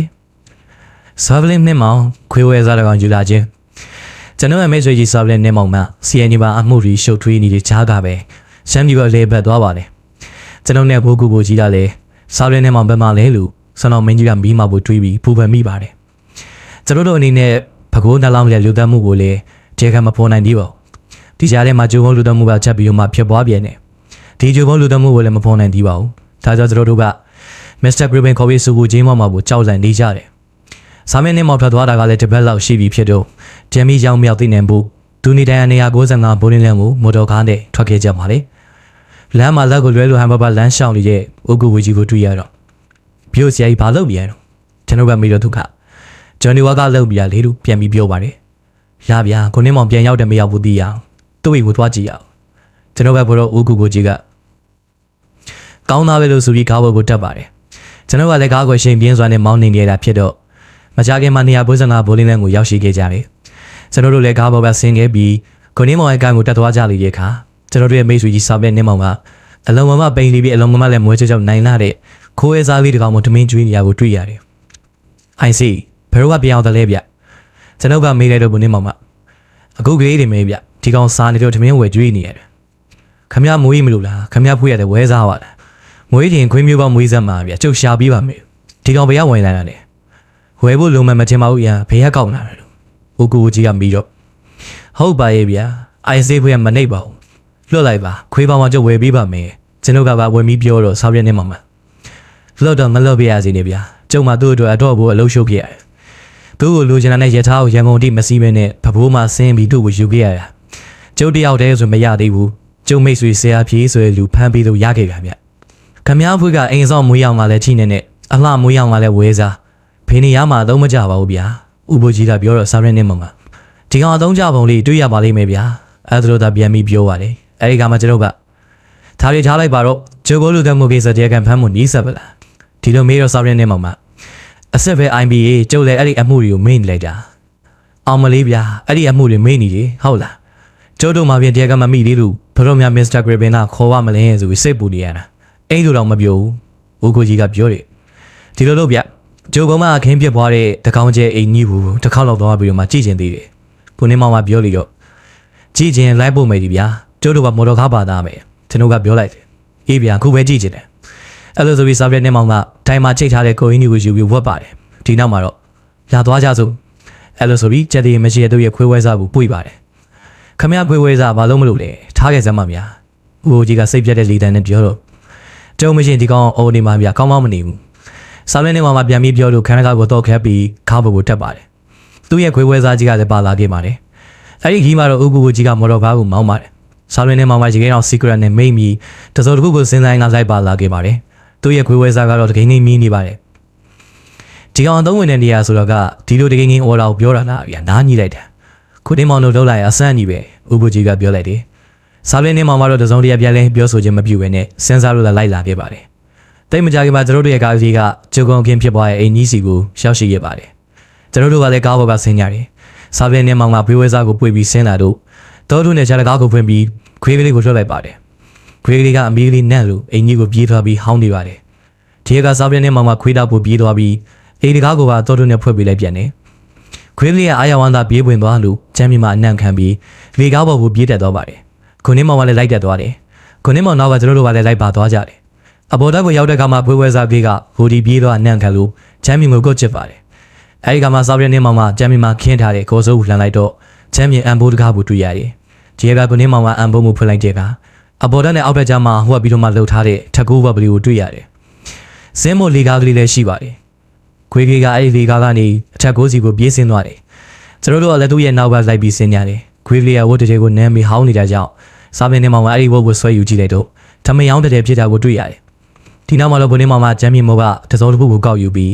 းကျွန်တော်ရဲ့ဇဝါဘောကိုတင်ပေးလိုက်တော့ကြည့်လိုက်တဲ့အခါမှုတ်ပြောင်းနဲ့မှုတ်တယ်ဆိုတဲ့အစိတ်ဆူးများလေးတစ်ချောင်းကိုတွေ့ရပါတယ်ဒီနောက်မှာတော့ဘုန်းနေမှာဘောလုံးတိုင်းမှာစိုက်နေတဲ့အစိတ်ဆူးလေးနဲ့ဆုပ်ကိုနှုတ်ပြီးတော့မှပေးလိုက်ဖြစ်ပါတယ်ပြီးတဲ့နောက်မှာတော့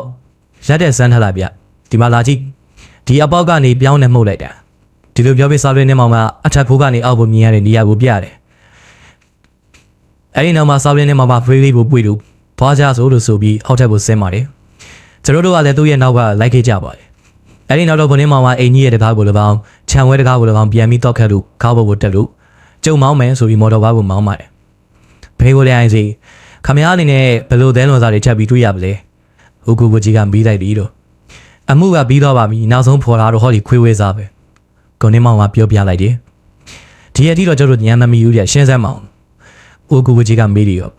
ာဒီခွေးဝဲစားလေးကိုခင်ဗျားတို့မမှတ်မိကြဘူးလားကိုနေမောင်ကတခါပြန်ပြီးမေးမမှတ်မိဘူးဗျ ကျွန်တော်ပဲဖြေလိုက်တယ်ဦးကိုကြီးကလည်း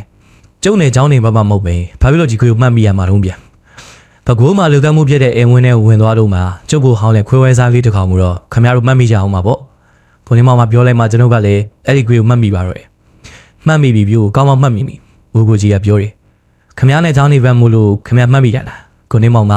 ကြံမေးလိုက်ပါတယ်เจ้าနေဘက်ဖြစ်လို့မှတ်မိတာမဟုတ်ဘူးပြို့ခမရဝက်ချမ်းများနဲ့ဒီခွေကိုလိုက်ရိုက်လို့မှတ်မိရဦးကိုကြီးကပြန်ပြောလိုက်တယ်အဲ့ဒီတုန်းကရိုက်တာအလကားရိုက်တာမဟုတ်ဘူးဗျဒီခွေးလေးပြေးစရာမရှိရင်ခြံဝင်းအပြင်ဘက်ကိုထွက်ပြေးမယ်အဲ့လိုထွက်ပြေးပြီးရင်ခြံဝင်းနဲ့ဝင်ထွက်လို့တဲ့ခွေးတို့ဘက်ကိုတီးရမယ်ဆိုရိုက်ရတာကိုနေမောင်မပြောလိုက်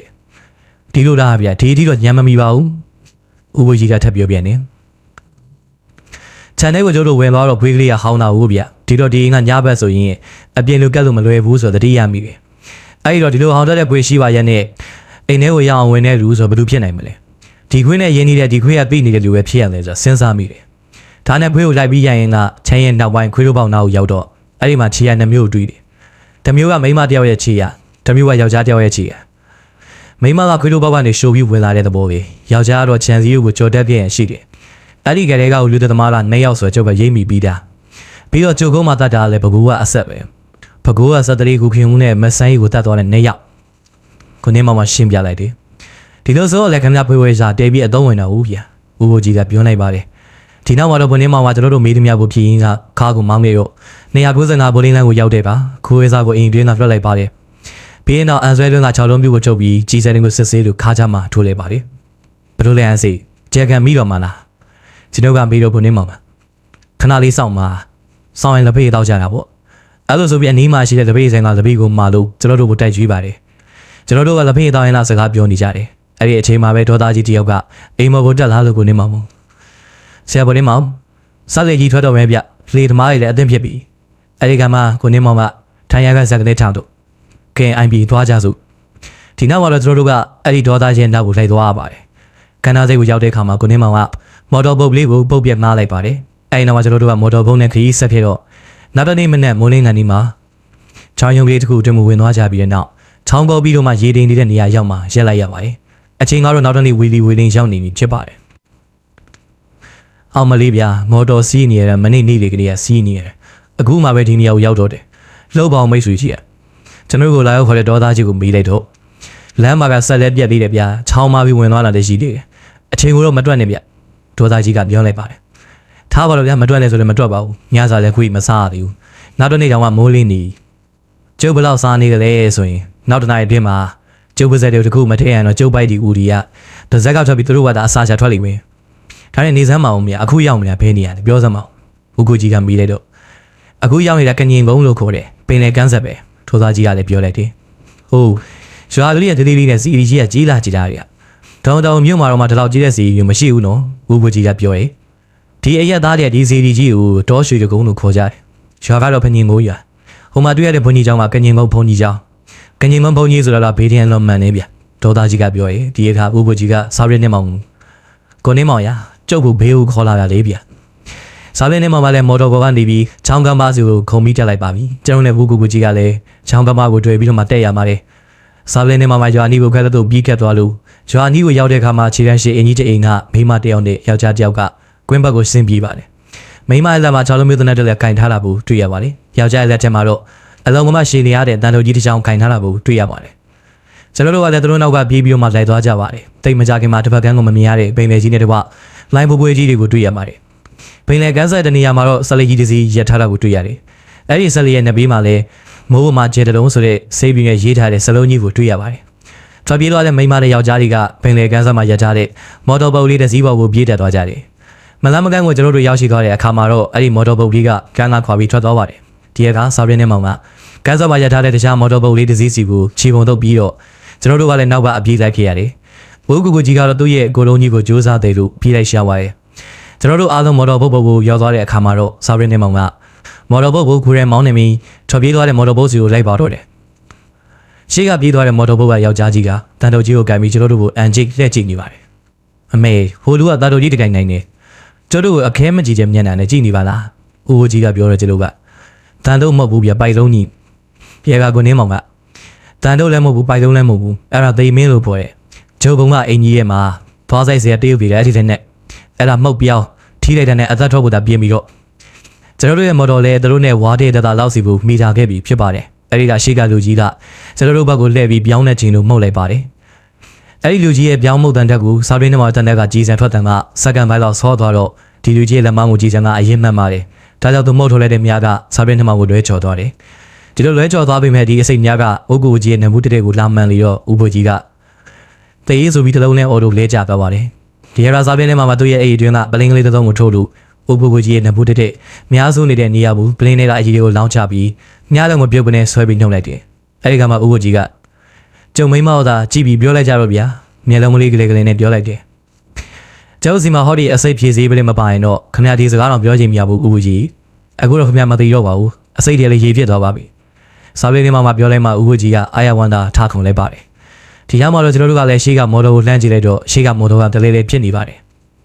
ဟိုလူတန်းနဲ့မှန်သွားတော့ပိတ်ဘူးကောင်ကမထင်းနေလို့ဘူးကျွန်တော်ကပြောလို့ကိုနေမောင်မတတိတော်ထားပြူဟိုမိမလက်ချက်မှာတနက်ရှိတယ်မလားပြစ်လေဦးမယ်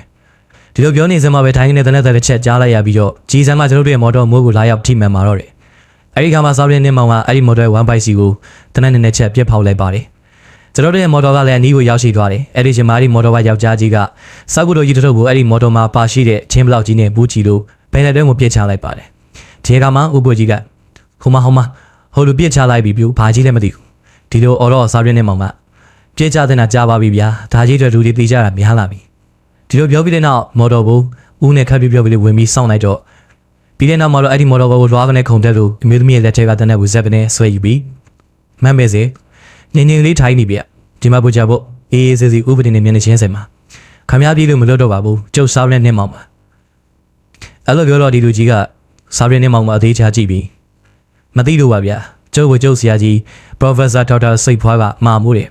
စားရင်းနှင်းမောင်တဲ့တွေ့မလွတ်နိုင်ဘူးတဲ့ကြိုက်သလိုပြပါတော့ဗျာအဲ့လိုပြောပြီးတော့မှအဖမ်းခံပါတယ်ဒီရကမှစားရင်းနှင်းမော်တော်နှစ်စင်းကိုလက်ဘက်ကိုရောက်ဘက်ကိုမောင်းနေစီပြီးတဲ့နောက်ကျွန်တော်တို့နဲ့ပါလာခဲ့တဲ့ဒေါ်သားကြီးကိုကဲကိုစံပြီးနိုင်ဝက်အတွင်းစားဖို့တော့ဖို့လေးစီမံခဲ့ပါဦးဒီကနေရန်မုံကိုထိုက်ပြန်မယ်ဗျအဲ့လိုပြောတော့ကိုစံပြီးဆိုတဲ့ဒေါ်သားကြီးကစိတ်ခရလန်ကြတဲ့စင်မြင့်လူမော်တော်ဘောဘဆင်းပြီးကစုံဆိုင်ပြေးပါတော့တယ်များမကြမီမှာပဲကောင်းညင်းမောင်မကျော်စားရာတွေကိုချင်းတောင်းကြီးနဲ့ထည့်ပြီးယူလာပါတယ်အခုနေမြလက်ဖေးအချိုးကလေးတောက်ရရင်ကောင်းမယ်ဗျကိုနေမောင်မပြောတော့ဒေါ်သားကြီးကိုစံပြီးကမပူပါနဲ့ဆရာရဲ့တော်ဆိုပြီးလက်ဖေးရဲ့ချိုးမရဘူးမှတ်နေလားပါခဲ့ပါရဲ့ဗျာဆရာကြိုက်တယ်မှန်သိလို့ဘုန်းကြီးเจ้าကိုသွားပြီးစုံစမ်းတော့မျိုးရသားပြီးလှူထားတဲ့နိုးစီတကြားအချိုးကြောင့်အစုံရရှိလို့ဖြော်ခဲ့ပါရဲ့ဗျကျုပ်ပြောရင်ညံ့နေမစိုးလို့မျိုးလက်ဖေးဆံမှာပြောမှလောက်ခဲ့ဘူးတဲ့ကပ္ပိယကြီးကိုဖြော်ခိုင်းခဲ့တယ်အဲ့ဒါလိုပြောတော့ဘုန်းကြီးမောင်မခမရလိုအလိုက်သိတဲ့လူမျိုးနဲ့ဆိုရင်အဝီစီကိုသွားရရင်တော့မှပျော်ကြီးသွားဝင်ပါရဲ့ကိုစံမီရဲ့သူပြန်ပြောလိုက်ပါတယ်အဲ့ဒီနောက်မှာတော့ဘိုဇန်ဘေးကမော်တော်မောင်းနေကျွန်တော်တို့ကလက်ဖေးမုန်းတဲ့ငကြောတွေကိုမိန်ရှက်စွာနဲ့စားလိုက်ရပါတယ်ကျွန်တော်တို့ဆိုမှတော့တရားကကိုကြဘွန်းနဲ့မတ်မေစေတို့ပါဝင်ပါတယ်ခုနေ့မှာပူကြဘွန်းလက်ကတရားဘူးပတ်တီစီပြီးအဲ့ဒီကကိုကြဘုတ်ကဘယ်လိုများပိုင်းတော့စားရတယ်စားရနေမောင်ကြီးဒီလိုမေးတော့ဘုန်းနေမောင်မတ်မေစေမော်တော်ကားနဲ့ကြောက်သေးကိုကြာသွားတယ်ဆိုတဲ့နေရာကျုပ်ရောက်ခဲ့ပြီးတောင်ကြီးတက်ကလေအဲ့ဒီတောင်အောက်ကိုလည်းကျုပ်ရောက်ခဲ့ပြီးခမရတို့နေသွားတဲ့တစ်လုံးအိမ်ကလေးကိုရောက်ခဲ့ပြီးကိုကြဘုတ်ခမရတို့ပြောကတော့စမ်းပါပြီအဲ့တော့ကျုပ်ကပြောတာတဲ့ခမရတို့ကဖြောင်းချက်ပြီးပိုးပြီးကောင်းတာမို့အဲ့လိုပြောတော့တရားခံကိုကြဘုတ်ကပြောရမှာအရှိကြီးပဲဗျဒီလိုဆိုပြီးတော့မှဖြောင်းချက်ပြီးပါတယ်ကျွန်တော်ကလည်းအသင်ပါလာတဲ့ဆော်ရပိုင်းလေးနဲ့ကိုကြဘုတ်ပြောပြထားတဲ့ကိုတပေါင်းမမဲစေပြောပြထားတဲ့ကိုတပေါင်းလိုင်းလန်ပြီးတော့မှရေးမှတ်ပါတော့တယ်သူတို့ပြောပြတဲ့အကြောင်းအရာတွေကလုံးဝမှစိတ်ဝင်စားဖို့ရခေါင်းလာပါတယ်ဒါကြောင့်ကျွန်တော်ကအချို့နေရာတွေမှာမရင်းမိရမှရှိလို့ကိုကြဘုတ်ပဲပြန်ပြီးမေးယူရပါတယ်ဒီလိုနဲ့ပဲပြင်းညင်းကိုပဲကောင်းတဲ့ခရီးကိုပြင်းညင်းဝဲခြင်းအရှင်းမရှိဘဲနဲ့ပြန်ခဲ့ရပါတယ်ရန်မုံရောက်တဲ့ခါမှာတော့ဘုန်းနေမောင်ကတရားခံတွေကိုစုံတော်မင်းကြီးမစ္စတာပရပစ်စီကိုအန်နလိုက်တော့မစ္စတာဂရပင်ကကိုကြဖို့ဘူးမောင်မင်းဘယ်တော့ပဲလျှို့ဝှက်ပြီးတက်မောင်မင်းမလွတ်နိုင်ဘူးကျွန်တော်တို့ CID မှာစာပရင်းနဲ့မောင်ရှိတယ်လို့ပြောတော့ဝိုးဘူကူကြီးကစိတ်ကိုမထိနိုင်မနဲ့တာဟာနဲ့တအားကိုရီမောပလိုက်ပါတော့တယ်ကျွန်တော်တို့ကလူသက်တရားတွေဖြစ်ကြကုန်တဲ့ကိုကြဖို့နဲ့မတ်မဲစေတွေထွက်ဆိုချက်အသေးစိတ်ကိုရေးသားမှတ်တမ်းတင်ခဲ့ပါတယ်သူတို့ကျူးလွန်ခဲ့တဲ့ပြစ်မှုတွေကလည်းနိုမမစိတ်ဝင်စားဖို့ရကောင်းတယ်အဲ့ဒါနဲ့သူတို့ရဲ့နောက်ကြောင်ဖြစ်ပျက်တွေကဘိုလ်လို့တော့မှစိတ်ဝင်စားဖို့ရကောင်းလာပါတယ်ဒိန်နန်းစာကြီးဝေရလည်းကောင်းလာတယ်ဒါကြောင့်တရားခံထွက်ဆိုချက်တွေကိုရုံးမှာတင်သွင်းတဲ့အတိုင်းမူရင်းအတိုင်းတင်ပြခြင်းပေမဲ့ရုံးစာရင်းကြီးကများများဆဆဖတ်ရှုရတဲ့အခါမျိုးမှာဖတ်ရတဲ့သူဖို့ညီငွေပွေရကောင်းလာတယ်